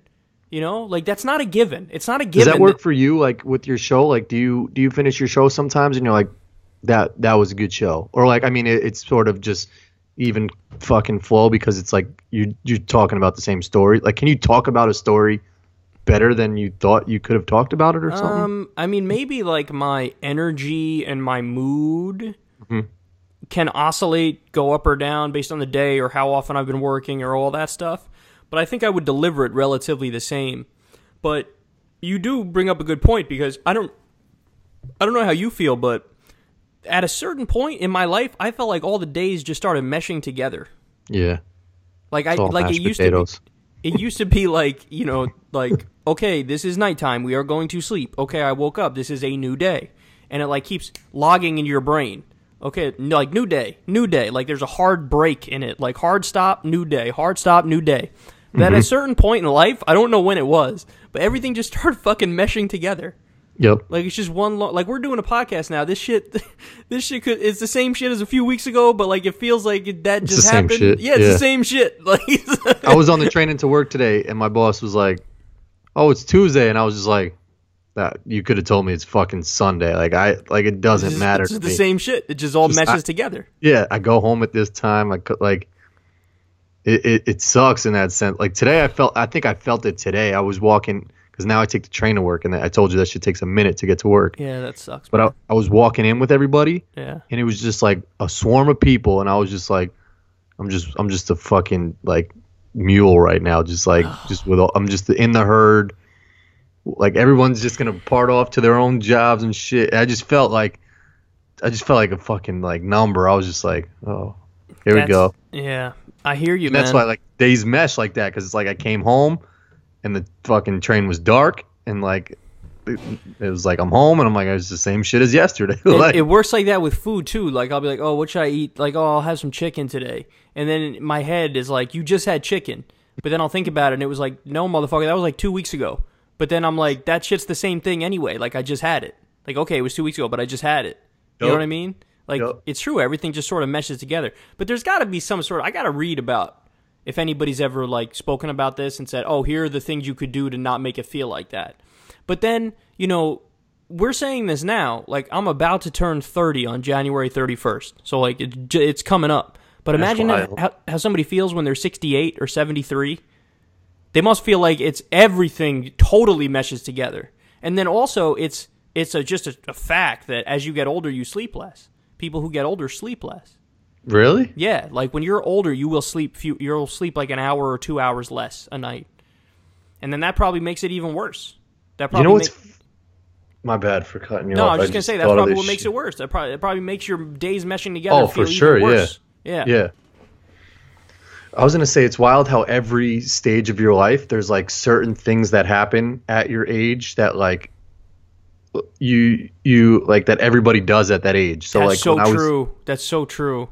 When I was 13, I'm Jewish, so everyone was having bar and bat mitzvahs, and that was just like everyone was having it. For 16-year-olds or whatever, it was probably like sweet 16s or quinceañeras I had the baptism was when I had confirmation when I was in like middle school or some shit. Yeah. Yep. There's like driver's license shit. But then I started thinking, like, when you get to, like, 65 or some shit, or, I'm sorry, when you're younger, everyone in your age group starts having babies, or there's weddings, and then there's babies, and then you fucking get older, and then it's just, like, all your friends start dying. That's true. You know, there will come a time, like, when we were last actually physically together, we looked at some people from high school on, like, Facebook. And I was like, oh, what's this person look like? And you showed me. And, like, the thing we'd see now is, oh, like, are they married? Like, that's what we were seeing. But you're right. There's gonna come a time where we'll be chilling and we'll be like, oh, like look up who's dead. Yes. It's like, oh, that motherfucker died. Like, yeah, man. It's like, what? He's that age. Yeah, and you're like, oh shit, he's our age. Like, yeah, that people are dying at our age now. Well, I remember my mom said, when her mom died, she said to like her sisters, she was like, you know, like our generation is next, and that's chilling because it's like she was noticing exactly what you just pointed out. Like, oh, now all the family that's like from that generation is now dead. So it's like, okay, now our generation's next. Yeah. So it's just crazy watching that shit because I got friends that like it first started with the wedding, then the baby, then a house, and then it's like everything happens with that certain same group. But I think you're even more right than you realize because there are things like that I didn't even expect to be like that, but then they came around like that. Like there were certain things where I was like, nah, I'm not going to change that shit. And then I changed it when I hit a certain age. Like remember when you stopped wearing earrings? You were like, I'm not going to wear earrings anymore. I was like, I don't know why. You should keep wearing them. And then I wore them for like maybe a year and a half or 2 years longer. And I was planning, like, I'm not going to stop wearing them. Why would I stop wearing them? But then I just stopped wearing them. It's like, it just happened. It was just like, oh, this is just what I do now. Because I just hit that age where, like, there's a certain age where it's like, it's okay. Okay, go ahead. You do you. But then once you hit a certain age, it's like, nah, you can't do that. Because then you're that dude. Yep. Like you try not to think about it, too. Like, when I'm younger, when I was maybe, I don't know, I think the prime of my sneaker career was like, I don't know, like when we were in high school or something like that. So it was like 19, 20, 21 maybe, or maybe even a little younger. But I was like really into J's and like Uptowns and all this shit. And I would tell myself, if I were to go back to my fucking self then, like, yo, at some point you're going to just be like, I'll just throw on whatever the fuck is closest to me. And it could be some like dad kicks or some grandpa shits. Yeah. I'll be like, you're fucking crazy, dude. You'll never rock those. I'm getting to a point now where it's like, if there's some shit there and it's comfy, I'll throw those bitches on. I'll throw some Velcro shits on soon. But like, I would have never done that, but it's just happening. It just fucking happens. Like shit, like you turn into an old person without even realizing that shit. That's a good point, man. Like shit, you're like, I would never wear that sweater, or I wouldn't rock those fucking jeans. Those are dad jeans. But it's like, you start wearing those joints. You know what I was thinking of doing? And maybe this will bust up that feeling. I was reading something, it was in like a Business Insider article or something, and it was like 5 things you should definitely do. Like 4 of them I was like, I'm not doing those because they weren't even like remotely interesting or they didn't make sense to me. Definitely was some old dude who was just like, start saying dude at the end of your sentences. No, it wasn't silly like that, but there were some things I was like, that I just don't get that. But one of them actually kind of made sense to me. It said like every night before you go to sleep, jerk off. Well, of course. But after that, you got write out exactly what you want to do the next day. Like the things that you're going to do and then stick to it. Because what happens is, like, I'll do what I have to do work-wise. Mm-hmm. But then once you get outside of the work zone, everything just becomes like a fucking mushy mess. Yeah. Like, I just, like, I got to do that. I'll get around to that shit and fucking maybe. And it just, one day becomes another day and another day becomes a week. And then it's like, damn, I didn't do that fucking thing I had to do. But it's like, if you just write down all the shit, everything, from whatever hobby you want to do that day to whatever shit you got to do for work to whatever shit you got to do that's not work related, but it's paying a bill or whatever it is. Write that shit down and then follow that and then maybe that'll be a way to break it up and make things more solid and concrete in your mind where it doesn't feel like the time is meshing together because you almost got it mapped out. You know what I mean? Yeah. And maybe it won't work. Maybe you'll still feel like everything kind of meshes together. But I kind of, that idea did appeal to me of like, just write it all out the night before. And then when you wake up the next day, just follow that plan. And then you will be executing it so that when you go to sleep at night, it won't feel like all messy. It'll feel like, oh, I did this shit I was supposed to do that's in the shit. That's a good ass point. I think it was you. I mean, I think you're like that type. I think it was you who maybe at one point, I think at the beginning of the summer, was like, yo, write out like a list of goals you want to do for the summer or something like this. And I think I had a piece of paper or a list. I think it was your brother who said that. Nah, man. I don't think I said that because I definitely didn't do that. No, because I feel like you did that. Because I remember like... Really? There was one summer I have such a vivid memory where you were like, I'm gonna learn how to dribble with my left hand. Oh, that, yeah, I did that shit, yeah. And like all you did, you were in your basement just doing dribbling that with your left hand. I think you like walked places, you were dribbling with your left hand. Yeah, that I did, yeah. And it might have been you. They were like, just write down like 4 or 5 shits you want to do, like eat well, like get a 6-pack. And yeah, I did that. I may have done that. But I thought you meant like plan out the day. I didn't do plan out the day. No, but I did that. What you're saying now is almost even better, because that shit you could sort of still fall off a little bit because it's like over a longer period of time. Whereas on a daily shit, you can't even, if you fucking waver from it, it's a wrap. You're right. And I did do that. I had like one of those whiteboards, and then I would write on my whiteboard. I would write. Yep. Yeah. You told me that shit. And it worked. But the daily shit, it did. Because you stuck to, so I would just be dribbling with my left hand all day long, and you got it in my head. But you're right, writing it down makes it like, okay, that's what I'm doing. Yep. So that this way, when you're bored or something, it's not a question. You just do the thing that you're being told to do. You know what I mean? There's something about that. Like, there were studies where apparently we say we love having choices, but when it comes down to it, people would actually rather have fewer choices. Yeah. Like, oh, you want this or you want this? Like, give me 2 options. Don't give me like 80 fucking... Sometimes it's overwhelming. Like, I don't know what... You're giving me too many fucking choices. But so if you narrow it down, and it's almost like you are your own teacher. You are your own boss. Where you're telling yourself, because you wrote it down, do this and this, then you do it. And then you're like, oh, shit, all right. You know what I mean? Because everybody needs that, man. Like, when you're younger, certainly when I was younger... If my mom told me, like, listen, I need you to do this, first of all, she rarely did it. But if she did tell me, I need you to do this, or this, I would just do it because I'm like, okay, she told me to do it. And, like, when you're younger, that's an authority figure. That's my mom, So I did it. But, like, now that you're older and you're an equal to your parents and shit, it's different. That dynamic's not there. So then how do you control your destiny outside of... Like, you need to be your own boss. And you need to be your own parental figure in your own head and say, you need to do this. But like I said, sometimes I need that extra kick in the ass. Like, no, do it. Well, okay, at least if I write it down and this shit is on paper, it's like, no, okay, I see that I have to do that. Or else, if you go to bed at night and you didn't check off everything on that list, then you feel like shit. If you did check off everything on that list, you go, okay, it was successful.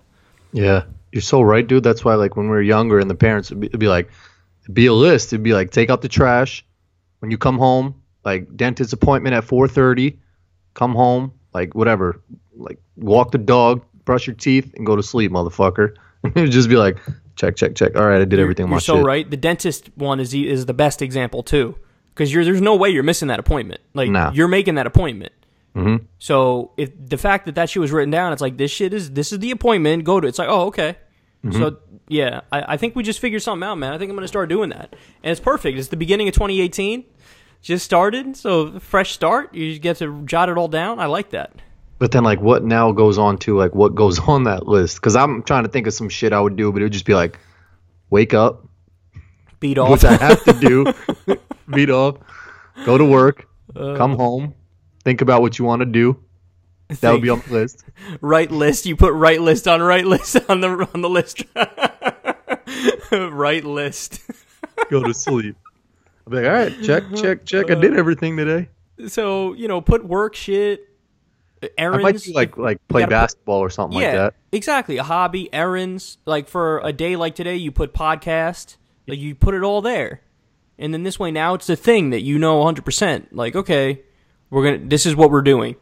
Like for me, outside of all of the work shit, which I'm good with the work stuff anyway, but for me, I definitely need a kick in the ass. Like, you know what I'm bad with? I'm bad with mail.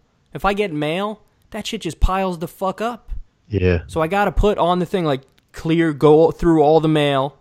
I got to put that on the list. But even for like hobby shit, like sometimes there's a bunch of shit I want to do, and then when I get the free time, I don't do it.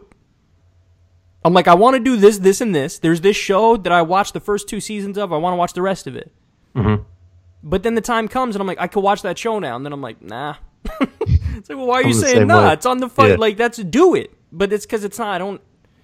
My mind is going to, like, all the things I want to do at once. It's like, well, you can't do that YouTube shit if you don't do the the TV shit. If you do the TV shit, you can't do the YouTube shit. You do the YouTube shit, you can't do the TV shit. If you do that, you can't go to the driving range and hit golf balls. If you go to the driving range and hit golf balls, you can't do the TV shit. So my mind just becomes like a mushy mess, and it's like just fucking sit here, just sit there and do nothing. Yep, dead ass. And then that's what happens. Fucking cheesy quote is just like, just start, like, just do one of those shits. Yeah, just pick one and do it. And then when you're halfway through doing it, you'll be like, oh, this was the right, like, I made the right choice to actually do one of the things. Yep. Yeah. I do that shit at work. I'll have like a fucking bunch of shit to do, and I'm like, all right, I gotta do that. I'll do that. Where if I just did it, like, it's like something I have to do, and I'll have the time to do it, and I'm like, I'll just do it when I do it. It's like, no, motherfucker, you got the like, just do the shit right now. I'm so guilty of that. Like, oh, I'll do that thing. So even here, I'm gonna make everybody laugh. So, I drink a lot of these. Well, obviously, seltzer. Hashtag big seltzer sellout. But also V8 green juice. I drink a lot of V8 green juice. Oh, you fuck with the V8s? I've never liked those joints. Well, this one's not the tomato-y red shit. It's the green. Oh. It's green, but it's still not tasty, but it's healthy. So I drink a lot of that, and sometimes I let the bottles like pile up, and then I got to put it in the recycling. And to put it in the recycling, you got to go, you got to put it outside, and it's fucking freezing when you open the door. So like, I'll let all the bottles like pile up, and then I got like a big ass thing of bottles, and I always look at the pile, and I'm like, I'll put that shit in the recycling, like I'll get to it, and then I just don't get to it, and then next thing you know, they're fucking everywhere, and then I got to put it in and fucking bring it out, and it's like, that's exactly what you're talking about, just the unnecessary fucking resistance, and like no, just fucking do it right now. Yeah. Like, why are you kind of like being so loose with yourself? Like, lay down the law and just fucking do it. There's some things I get in a habit of doing. Like, I know every Sunday night I'll do I'll take my garbages around and do all the garbages. I'll do all the recycling shit. Oh, that's good. So you got it's that sort of, locked. Yeah, I sort of like enjoy it too, because it's like, all right, I'm clearing all this shit, and it's like I know when I have to do it. Yeah, that's good. That's good. That's good that you got that. If you got that worked in like solid, that's good. That's solid. I like that. But it threw me off because with the holiday. So, like, for New Year's Day yesterday, we had to put the garbage out yesterday. Different. Yeah. That fucked your whole shit up. Yeah, for real. I was like, I don't want to get up and have to do this shit right now. Because it wasn't in the... It wasn't my day. Yeah. It wasn't Sunday. That's so true. Damn. And that goes back to everything, dude. Like, if you have a rhythm in the gym and then one day you miss it, and like it throws off your cycle, it fucks up your whole shit. Yeah, that was my problem. That was my problem. But now I'm back on it because it's the first. It was the first. I gotta get my boy just got married in Colorado. I was out there for a wedding. Tell me how I bought a suit a while ago, right? Fucking doesn't fit. Put it on in Colorado, and the moment I realized it didn't fit, we're taking pictures. Like, they went to the top of the mountain. It was brick as fuck, but he was doing individual shoots with like his groomsmen, and the lady taking the pictures was like, "All right, button your jacket." Couldn't do it. So. Like, I did it, but it was on some tight shit. Like, when I buttoned it, all the shit up here it was hugging, up. Sure, yeah. So, like, she hit me with, like, just put your left hand over your right hand and leave it. I was like, fuck. Yeah. I was like, damn, that's what that is. That's a sign right there. Yeah, that was like a fuck, man. Yeah. Like, you can't even fucking button your suit. There's nothing worse than that. At one of my friend's weddings, I was, not yours, I was a little bit on the heavier side of yours, but not crazy. At one of my friend's weddings, I was heavy, and I didn't notice it. But when they took the picture of me next to my two friends, you noticed it. Really? Yeah. I was like, oh, wow. Like, I thought I'm about the same weight as them. Like, maybe a little more, but nothing that bad. But when you see me and them two standing next to each other, it's like normal, fat. Like, legit fat. Like, damn, son, you got a double chin, and you got a fucking pot belly, and... It's crazy. I was like, there's some shit, you need to see that puts that shit in perspective for you sometimes. And then once it gets in perspective, you go, oh, I have to. And what's I still the got saying? Wendy's Necessity today. Is the father of change. That's what it was for me. It was like, oh, it's necessary now. It's not a question.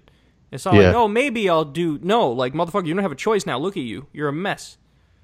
I don't think it totally did it for me because I was still able to button the jacket. But if you weren't able to, then you'd be like, I think dead ass. If I wasn't able to button it, then I would have gotten mad at myself. But since the fact that I still buttoned it, I was like, you still got a couple shred more of weeks. Hope where you're like, all right, I'll be all right. You could still let it go for a little bit. Yeah, you give it 2 more weeks, and then maybe 2 more weeks, that shit ain't buttoning. You'll get hit with a moment at some point. You'll be like, oh, fuck. You'll catch yourself maybe on like a random Sunday morning, like catch this profile view in the mirror, and you just see like your chin, like the bottom part is just puffing out. You're just like, what? Yeah. Somehow the dude I rented the car from, so I rented from Budget, and I got Fast Pass, which means like I don't really know how it works, but I should be able to just walk up to the car and like, or walk up to like, they have a Fast Pass section, just get my keys and dip. And I didn't do that. I went up to the counter, and dude was like trying to be nice with me. So like I gave him my nice shit, and then he started fucking up my like situation. So I like prepaid my rental car, and the shit should have been like, it should have been like $40 or something like that. I got a good deal. This motherfucker charged my card $245. What? Yeah. Why so like, much? I don't know what this dude was doing. Like he couldn't find my reservation, but like he was trying to be nice with me, and then I started like getting tight. But like I don't get tight because I'm not gonna. What am I gonna do? Like he did this shit, and I was gonna talk to him about undoing this shit. Right. Yeah. So long story short, he like got it. So I had to pay $40 originally. He got it, so I had to pay like $14. And then at the end, he was trying to be nice with me, like you do understand I'm saving you money, right? And I was like, son, you just charged my card $245. Now I got to call the fucking bank and ask them that shit didn't clear through. So he was tight that I wasn't happier. That's the worst. That's just so annoying. That's like with Trump. Like he'll do some shit that fucks something up, and then he'll like fake fix it and be like, "Why aren't you thanking Trump?" So, well, you created the problem in the first place. Why the fuck would I thank you? Yeah, and that's a pain in the ass. Like, I think I'd rather be charged the $40 than have to call and try to get the money from the bank. And I was there for like a fucking hour and a half dealing with this shit. Yeah, that shit got me the tight. worst is those when you got to make those phone calls to like a business where you know. Like I've been on so many of those for health insurance. Oh my god, it's such a pain in the ass. Like you call and then there's fucking miscommunication, and then you got to call back, and then you got to go through the fucking automated system and even talk to somebody, and then when you talk to somebody, they're like, "Okay, first give me your phone number and your fucking address and blah, blah, blah, blah, blah, blah, blah, please verify that this is you." I'm like, I'm not calling on behalf of someone else to fucking like tell you that someone charged my shit an absurd amount of money. Yeah, and it's always when people fuck some shit up and then you have to fix it. It's like you shouldn't have fucked this up in the first place. Exactly. Why do I have to call you? Like, you fucked this up. Fix it. I gotta fucking call you now after you fucked it up? Then you're double fucking up because you fucked up once, and now I gotta call to fix your fuck up. Yeah. That's like a double fuck up because now I'm pissed I gotta call. Yep. I hate that shit. God damn. I was tight. I was pissed. I was tight at that dude. I was tight at Budget. But then I got them back because at the end of the fucking trip, I filled up my gas tank like dumb far away from the airport, and the airport is like, it's far from Denver. It's like 30 minutes from Denver, and I was even like 30 minutes from Denver when I filled this shit up. So I drove to Denver, took a couple pictures there, and then I was like, and there's no gas stations close to the airport. So I drove to the airport with the shit still on full, like all bars, and then there was like a 10-mile stretch right before the like rental car place hit with no gas stations. So if I got there and one of those bars dropped off, because you have to return it with a full tank of gas, or it's like you got to pay a lot of extra money. So I'm on this 10-mile stretch going like 90. I'm like, if I lose a bar right now, it's a wrap for like my car rental. So I finally get to Budget. I pull up, I put it in park. I'm like, I'm good. The lady goes like this. She's like, pull up. I was like, yo, I'm going to lose a bar right now on this fucking pull up. Yeah, when you turn it back on, yeah. So I turned this shit off, got out. I was like, I got to catch my... I just bounced. Oh, like, shit. She checked it. Like, she turned the car on. I was like, please. Because I thought maybe if you turn it off and turn it back on, they'll lose a bar. The shit stayed. Like, any other motion, my shit would have went down. But wait, they got to be reasonable enough where they give like 2 bars of... No, your shit's got to be full, leniency. Son. No, really? Yeah, your shit's got to be full. But again, what if, like you just said, there's no gas stations between this place and this place? It's like, well, the fuck? I don't know. I mean, because if you lose a bar, that means you've been driving on it for a good amount of time. Okay. Because, like, it takes a lot to lose a bar on a gas tank, you know? Okay. I never really thought about that. But, yeah, you're probably right. Yeah, at least that's what I think. You probably get a good, 30 miles per More than that, maybe. It's got to be more because I definitely did. Yeah, maybe 30, probably 40 miles, I would think, until you lose like a bar. So you did 39 and then you were good. Son, she literally was like. But like that's enough. That's good. Like that's splitting hairs if they were going to give you trouble over that. I mean, that'd be super fucked up. It just would have made it worse. So that's what your tweet was. I was wondering what your tweet meant. I was like, what does that mean? When you said give it with a fake full tank, I was like, what does that mean? Yeah, because always when you fill it up, like even if you're close to the shit, you want to put like $19 or something. Like you want to put the least amount to show that it's full without that shit being really full. Like so the next person that gets that car, as soon as they leave the lot, they're losing a bar on their gas tank. Whatever. That's not that bad. That's not that bad. That shit goes fast, son. What was I going to say? I wanted to talk to you about, Mitt Romney's going to run for the Senate. Did you hear about this? No. He's going to run for the Senate. So the senator from Utah, I think it's Orrin Hatch. Is it Orrin People like him now, right? What? People like Mitt Romney now, right? They shouldn't. Yeah, I know. They like him because, oh my God, he's not exactly like Trump. It's like, oh, stop it. He's still terrible. This is one of those, Mitt Romney's one of those guys who, like, he'll talk shit about Trump, but then he'll vote with him 96% of the time. Mm-hmm. Like, that's what that guy, Jeff Flake, the one from Arizona, he's retiring, but he voted with Trump. I think it was 93% of the time. And he like acts like this president is like terrible. It's like, okay, then why the fuck do you vote with him on everything?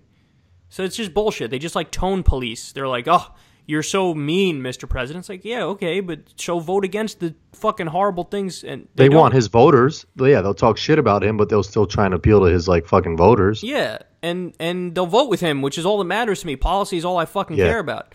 But like Mitt Romney's one of those guys. But what happened was the senator from Utah is retiring because he's old as fuck. He's like 84 or some shit like that. Utah sucks. They should just remove Utah from the fucking map. Oh, bro, how dare you?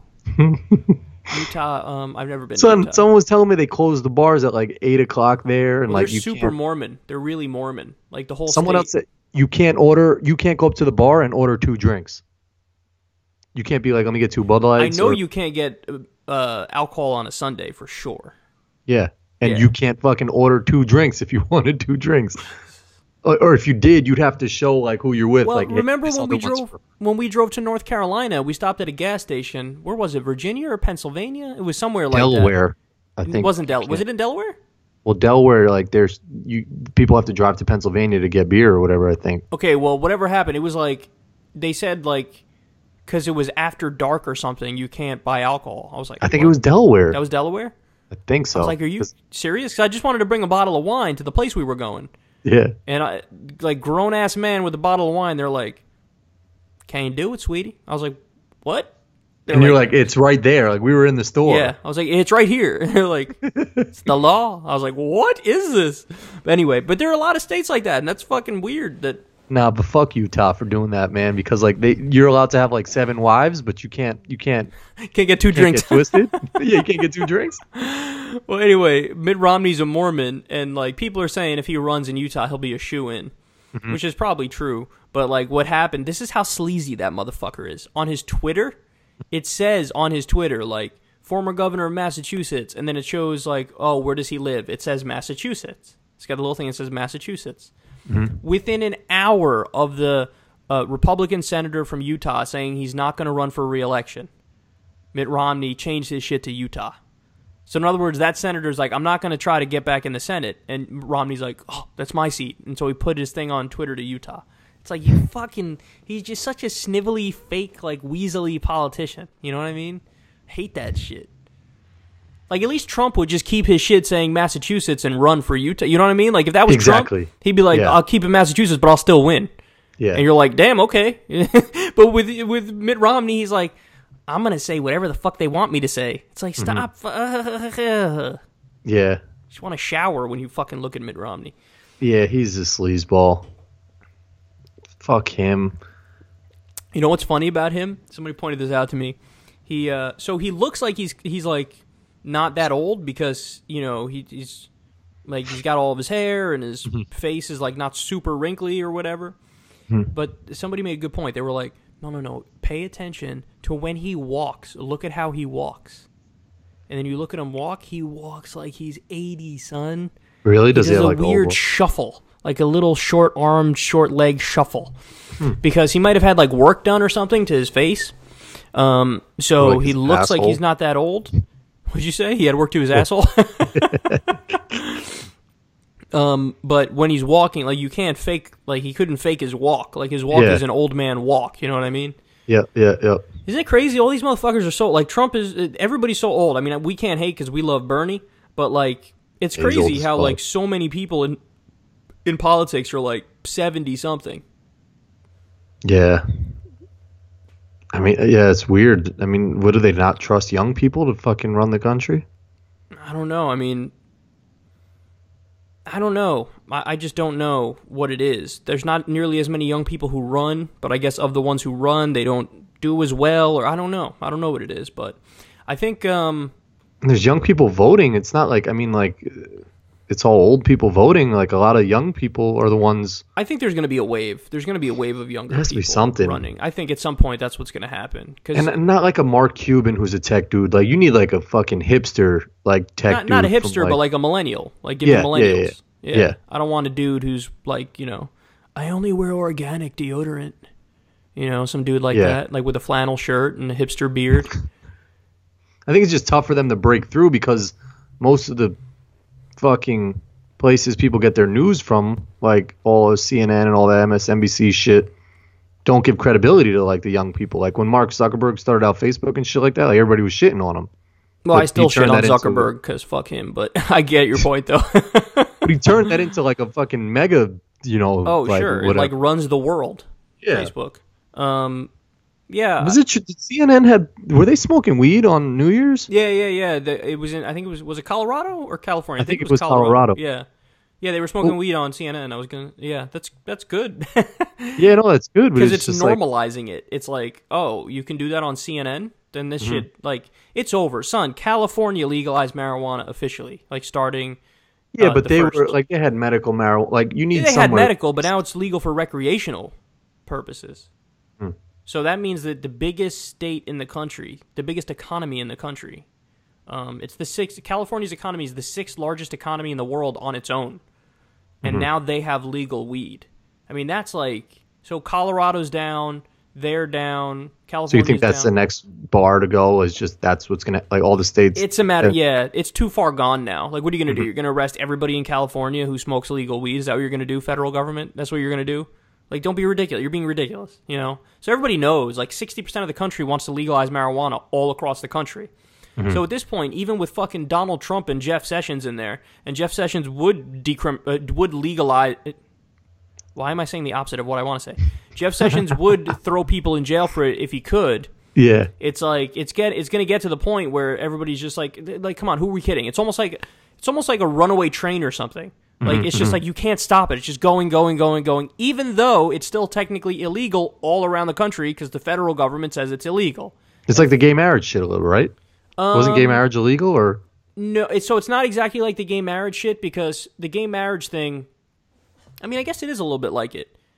But what you needed, the Supreme Court decided, oh, we're going to have legal gay marriage because that's the interpretation of the Constitution that makes sense. So in other words, equal protection under the law includes equal protection for gay people to get married to who they love. So, but the Supreme Court made that legal everywhere in the country. The Supreme Court has not ruled on marijuana yet. But Okay. I don't. If they were to, especially with the makeup of the court now, I don't think they'd rule the right way. Yeah. So, in other words, right now what's happening is all the states are legalizing it, and the federal government is like kind of semi-looking in the other direction. Like they could technically arrest everybody who's smoking legal weed right now because it's illegal under federal law. But like they just wouldn't do that because there's just too many people. So they're just like kind of looking in the other direction half the time. And finding just the black and Spanish people. Right, and then like the other half the time they're cracking down on like minorities and fucking places. So, but like point is, it's like a runaway train, and that what are you gonna do? You're not gonna. So like at some point, I guess the Congress and the Senate, like the next Democratic president who has a Democratic House and Senate, that might be the final straw. Yeah, But it might be it might be with the Supreme Court too, but I don't know. I feel like that court would not make the right decision now. They would probably rule that the government can ban marijuana. So I don't know. Yeah, I don't think they'd be ready for it yet. Yeah, so I don't know, but we live in a weird situation now where it's like it's a bipolar legal system, because according to federal law, marijuana is not only illegal, but it's not even, you can't even have any medicinal purposes for it. Like, it's just stupid, the federal law. But the state laws, like we just said, California, Washington, Colorado, I think even Alaska, right? There's a few others too that are just like, yeah, legal recreational weed. So I don't know, man. I just hope that the federal government catches up to the states on this one, because sometimes it's the opposite too. Sometimes the federal government is ahead of the states. That's what happened with the civil rights movement. The civil rights movement, all the states like Mississippi, Alabama, Georgia, like they were like, no, we have segregation. We don't treat black people equally. They're not equal, so we're not going to treat them that way. So the states were like, no, my state has the right to treat black people like shit. And the federal government went, no, you don't, bitch. And they said, you're not allowed to have, segregation anymore. And so it was mandated from the federal government. So sometimes on some issues, the states are, making more sense than the federal government. And then sometimes the federal government makes more sense than the state governments. So these are hard, sticky legal issues, because it's like, if you're principled in taking a stand, like let's say somebody's principled in saying the federal government, the federal law should override state law. Well, then what happens? On the issue of marijuana, you're going to be, the draconian marijuana laws are going to win out, because you're going to say the federal laws are right. The state laws, they could be overridden. So it's this sticky legal issue, because you got to stick to legal principle. But if you stick to legal principle, you're going to come on the conservative side of some issues and on the liberal side of other issues. So it's tough, but I just hope that we get legal marijuana across the country. Yeah. Yeah. I was trying to find, when I was in Colorado, they have this big, supposedly, the article I read was from 2016, but my sister said it was still there. There's this big mural of Bernie Sanders that says, like, still Bernie. And I was trying to find that shit, but I drove to the spot where they said it was. I didn't see it. She said it might have been around the corner or something like that, but I wanted to take a picture of it. Which state was it? Colorado? Colorado. Did he win the primary there? Yeah. I think he won Colorado. Yeah. Okay. Yeah, he won 22 states. Like, that's a lot. Yeah. Yeah, it was crazy. Like, that's a lot of states to win. Like, you know who I was talking to at so I went to the Knicks Bulls game. And one of the advisors for the Knicks now is Michelle Obama's brother, Craig Robinson. Oh, you were talking to him? Yeah. Oh, that's pretty cool. I recognized him, and I saw him standing in the hallway. He was a mad cool dude. That's pretty awesome that like you noticed him and then he was talking to you. Yeah, no one was around him because I'm like, no one knows who he is. Yeah, nobody probably knows who he is. Yeah. But Bernie won 22 states and 47% of the vote. Yeah. That's crazy. Impressive. And he's the first Jewish American to ever win any state. Isn't that crazy? Awesome. Yeah, that is. It's even a little bit more fascinating that like I think it was you who told me this shit like that like the North Carolinas and South Carolinas that like there's still so many people that don't even really know him, like that didn't know him just because. That was a big problem with him, name recognition. In many deep South states, the black population overwhelmingly went for Hillary. And a lot of that had to do with, Bill Clinton and him being the last Democratic president. And Hillary, of course, she was a senator and Secretary of State, and she had name recognition. But yeah, Bernie Sanders is a guy who literally marched in the civil rights movement. Yeah. And like, he was like for gay marriage, like back in '88, like back in the day, right? Yeah, he was one of the earliest ones for gay marriage. Hillary came around to it in 2013. Like all those videos you find of Hillary of like doing like saying flip flop and all this shit. Like there's none of those out of Bernie Sanders. There's not because he didn't do it. He didn't flip flop. Yeah, he didn't flip flop. He's just been on the same side of everything he's been saying this entire time. Yeah, so that's why. Awesome. Yeah. I mean, he's probably gonna run again. That's what the signs are. So you just gotta hope he stays healthy and hope everybody, But it seems like Elizabeth Warren's going to run too, right? So that's the thing. Bernie and Elizabeth will get together and they'll talk about it in a closed room. Yes, they're going to sit down and they'll figure it out. Hey, what are we going to do here? Because they're both smart and they both know if Bernie runs, Elizabeth can't run. If Elizabeth runs, Bernie can't run. So, and if they both run, I mean, you have a lot of progressive options, which is great, but the downside is you are 100% going to split the progressive vote, and then you're going to make it so that Cory Booker can waltz in there, Kamala Harris can waltz in there, and get, lock up the centrist vote and then get the nomination from being a centrist. And that's the last thing anybody wants, because then that person could lose to Trump again. So that's why I just didn't get when Hillary, like when she beat out Bernie, like just to guarantee you'd get those votes, just be like, yo, Bernie, why don't you be my vice president? Because or you don't think he wanted to do that? There's so many reasons why she didn't do that. Number one, she doesn't like Bernie. She doesn't like him. She hates him. Which is just dumb. Like, that would have been a slam dunk of all slam dunks. I know, but that's true. The election would have been over, of course. Like a wrap right there. Just wrap it 100%. up. Bernie, it would have been my over. Vice president. It would have been over 100% if Hillary picked Bernie Sanders as vice president. I sincerely believe that. Yeah. But she didn't do it because she hates him. She doesn't like him. She cares more about the personal angle of politics than the policy, and this is what so many people objected about her in the first place, is that, like, you're not doing this for the right reasons. You're doing this because you want to be president. Like, that's what you're doing. She likes that control and being independent. So she doesn't like him. So there's a personal angle to it.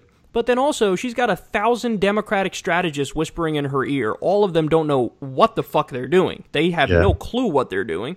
And they're telling her, no, listen, in order to beat Trump, you got to pick up moderate voters. So to pick up moderate voters, you need a very boring centrist candidate. Probably a white guy would be a good idea, because you are exotic in that you're a woman, and you don't want to put, like, God forbid you have 2 women on the ballot. If you picked Elizabeth Warren, no, that's too much estrogen for America. So you got to go with a man.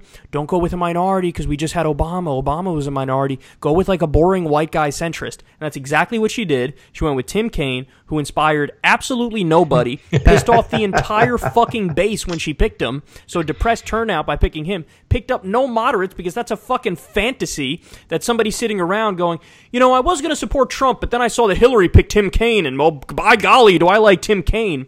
So they don't know what the fuck they're doing. And in her mind, she was like, oh, this is what I got to do, because the playbook says, the textbook says on how to run your campaign that during the general election, you got to run to the center, and you got to be very moderate, and you got to appeal to both sides.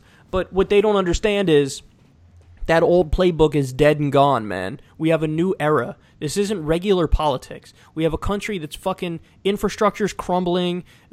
Income inequality is through the fucking roof. Half the country makes $30,000 a year or less. People are fucking pissed, man. They're angry. They're mad at the establishment. Standard politician bullshit isn't going to cut it. They wanted somebody to come along and say, I'm going to fuck shit up. Like, I'm going to fix shit. Like, I'm done outsourcing jobs. I'm going to raise wages. And what happened? Trump was the candidate who said, I'm going to fuck shit up. And people were like, all right, I guess we'll go with this guy. Because with Hillary, you knew what the fuck you were going to get. Everybody knew what they were going to get. It's going to be boring, same old shit, And that's what happened. You didn't inspire the base, and that's why you lost. Because she didn't inspire the base. That's why. In order to win elections, Democrats, they have to inspire the base. And it's also not true that if you run to the left, that the moderates won't vote for you. That's not true. Bernie Sanders actually won in the primary among self-described conservative Democrats, which is like, that doesn't seem to make sense because he's more liberal. So how could he win against among more conservative Democrats? Well, because people don't care about labels. So they'll call themselves conservative, but in reality, when they hear Bernie talk, they go, I like what that guy's saying. Because Bernie's talking about, hey, let's raise your wages. Let's end the wars. They're like, oh, I like that guy. Even though they say, I'm pretty conservative, they're like, I like that guy who happens to be the most liberal fucking senator in the country. So, yeah, they do. But you're right. If they picked Bernie, they would. That should have been a fucking slam dunk. If she picked Bernie as VP, I'm in New York. I'm in a safe state. So I could have voted for Jill Stein either way. But I would have voted for Hillary if she picked Bernie for VP. Yeah. I would in New York, and I don't even have to in New York, but I would have done it. Because I'm not even I'm the furthest thing from a political analyst, and I could have just been like, you want some advice, Hillary, to win? Just pick Bernie. Yeah, because, and people were trying to act like, well, no, this is, there's a rift in the Democratic Party, but it's not that bad. No, yeah, it's pretty bad. It's pretty fucking bad, Because you had Hillary's wing, which represented the old school version of politics, the neoliberal style of politics. Susan Wasserman lady who's Debbie Wasserman Schultz. Or Debbie Wasserman Terrible, Schultz. Same as Hillary. Hillary's for the Iraq War, for the Patriot Act, for outsourcing jobs, for taking Wall Street money, and Bernie was the antithesis of all of that. So to say that the rift in the Democratic Party isn't real, it's real. But, you know, a way where you could have gotten over that hurdle, one of the only ways you could have gotten over that hurdle in the election against Trump is if you pick Bernie to be VP. But think about it. They cheated him from the beginning, so they weren't going to pick the guy they cheated. You know, they had zero intention of actually... She had no intentions of actually being progressive, so why are you going to pick somebody who's going to actually make you stick to your word? Do we like Donna Brazile, or do we not like her? Donna Brazile's a mixed bag, because... So she was the interim head of the DNC, and, like, you know, for a long time she was trying to pretend, like, oh, no, everything at the DNC was fine, but she came out in her book, basically, and was like, yeah, everybody was right. They rigged it from the beginning against Bernie. So, I mean, she's honest now, at least. Like, she's honest, and she's open about it. But in terms of her politics, yeah, I don't know. She's probably, you know, very standard Democrat, like semi-corporate Democrat kind of person, kind of a moderate kind of character.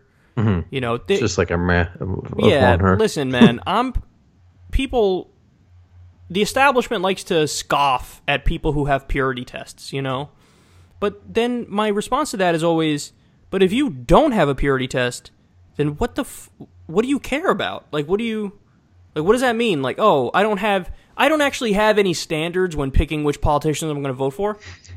Well, then what does that mean? So you'd vote for anybody just if they, like, look nice? Yeah. Say nice platitudes?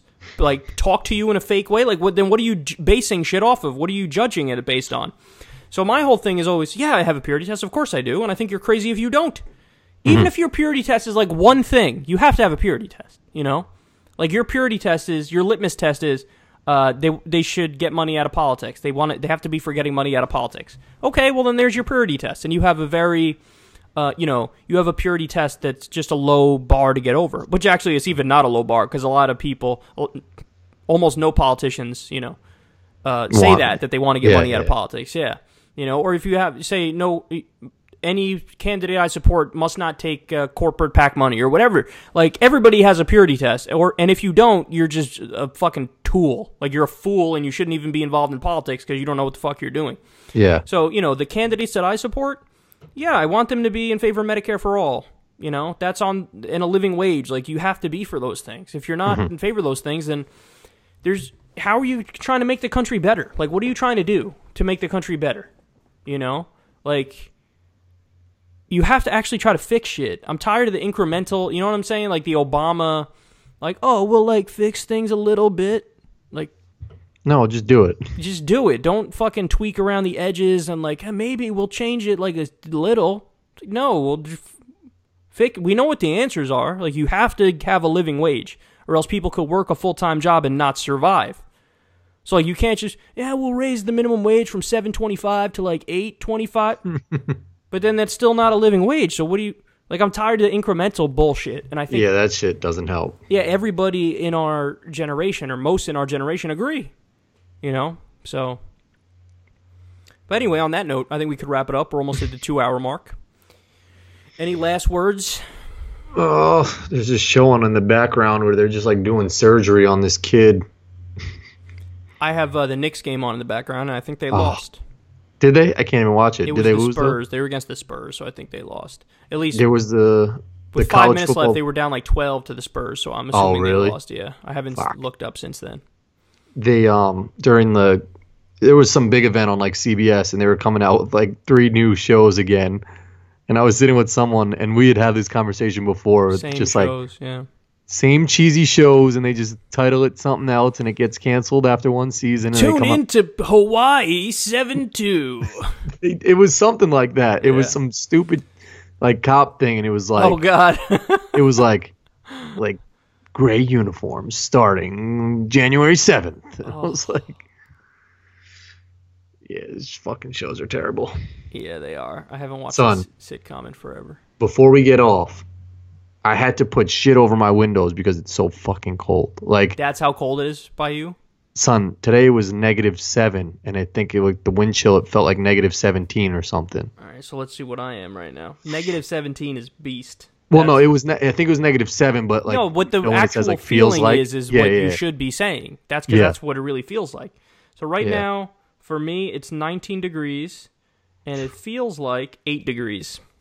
Yeah, I think our shit was like double that. Yeah, yours is colder than mine, but mine is cold too. A lot of places are cold right now. But yeah, the coldest, I walked to Chipotle in -5-degree weather this past week. Were you bundled or just yeah, had some so what I regular did is, I did make one rookie mistake though, but I did it, like I kind of chose to do it, but then as I was in the process of walking, I was like, that was a mistake. So I put on like a thermal undershirt and then a wool sweater and then a giant winter coat, and I put on a mask hat that's like, it has room for everything here, but you know, and so I was totally fine body from the waist up, but I had on like fleece pajama pants, and I was like, I know it's going to be a little chilly, but I'm just going to wear the fleece pajama pants and not put on the thermals underneath it. I would think you'd be all right with that. Well, here's the problem. So I think that the actual temperature was like 5 or 8 degrees, but with the wind chill, it made it feel like -5. Yeah. But the wind was blowing pretty hefty when I was out there. That shit ate right through the fleece pants. And it felt like I was walking naked. Because that's how cold it was. It was just that cold. It was like absurdly, like comically cold. Like I thought, honestly, when I finally walked into Chipotle, I was like, oh, if this was a little bit of a longer walk, I would be in danger. Like, son, they say on the news that breathing in, like just breathing, is like, is painful and like unhealthy, like not unhealthy, but like dangerous. Yeah. And I was like, what? Yeah. Like, so how do we exist? Like, what do we do? What do we do? That's so crazy. What'd you put over your windows to keep it? Yeah, there's some shit they sell at Home Depot, just like a plasticky thing or whatever, like really like absorb it. It's funny because I felt a wind draft too by my windows, and I was like, is that like normal? Yeah. But yeah, because it was just so cold out and it was windy that like it doesn't matter how good your windows are. No, not at all. Some shit is gonna come in. Like you can't. It doesn't matter. And then I even parked my car the whole day at the train station, and I like started it up, and it did took a minute to start it up, and I just wanted to bounce. Like I just wanted to leave, but like I waited like a good 3 minutes, and then even after that, I tried driving. My shit didn't have any power. It was like, son, it's -17. Fuck you. Give me another 10 minutes. So wait, how many times did you have to do the turnover thing? No, I started it once, but it gave me like a yeah. But then like driving, pushing down on the thing, there was no juice, there was no power in the car. And it was fucking cold. Like it's probably bad for my engine to like try and drive right away on that shit. Jesus. But it's crazy because I still prefer cold now to heat. Like I would still rather have I don't know, dude. Nah, because like I've been outside and like I've played golf in like 100-degree weather, and there's something about that's just miserable. Because there's nothing you could do. When it's cold, you just keep adding layers. When it's too hot, you could just be fucking. It's just too hot. I guess so. Yeah, you're right. And then to the breathing point you made, that's when I feel like sometimes when it's too hot, I feel like claustrophobic when I breathe in. It's like, it's like, I'm not like, I'm breathing in air, but it doesn't feel like air. It just feels like heat. Yeah. And my body's like panicking a little, like, no, I want like fucking air. Like, give me cold air. Yeah. There's almost something like refreshing too about like freezing cold air. Yeah. But like, and you're just like, but like 28-degree air, not the fucking, when I breathed in that -5, I was like, ah. Yeah, that's true. Yeah. And then some fucking guy, I was waiting to get on the bus, like, because I take a shuttle to my job.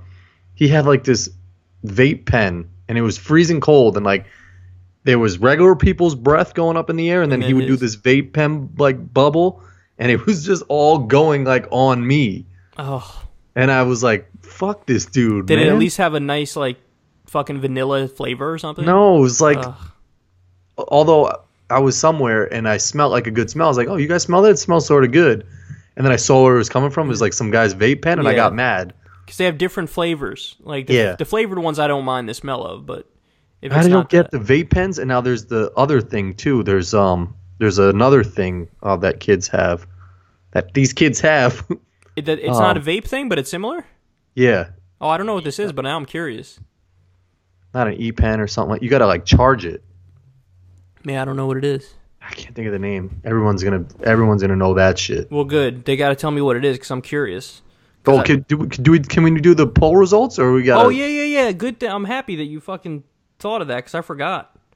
Just remember that shit. And there were probably like 8,000 people screaming, like, you fucking do the fucking poll results. Because not everybody has Twitter who's listening to this, so they can't just like go and check it. Oh, true. So let's see. What's that thing called? Like a Twitch or something, maybe, or not a Twix? Okay, so which is better? Coca-Cola crushed.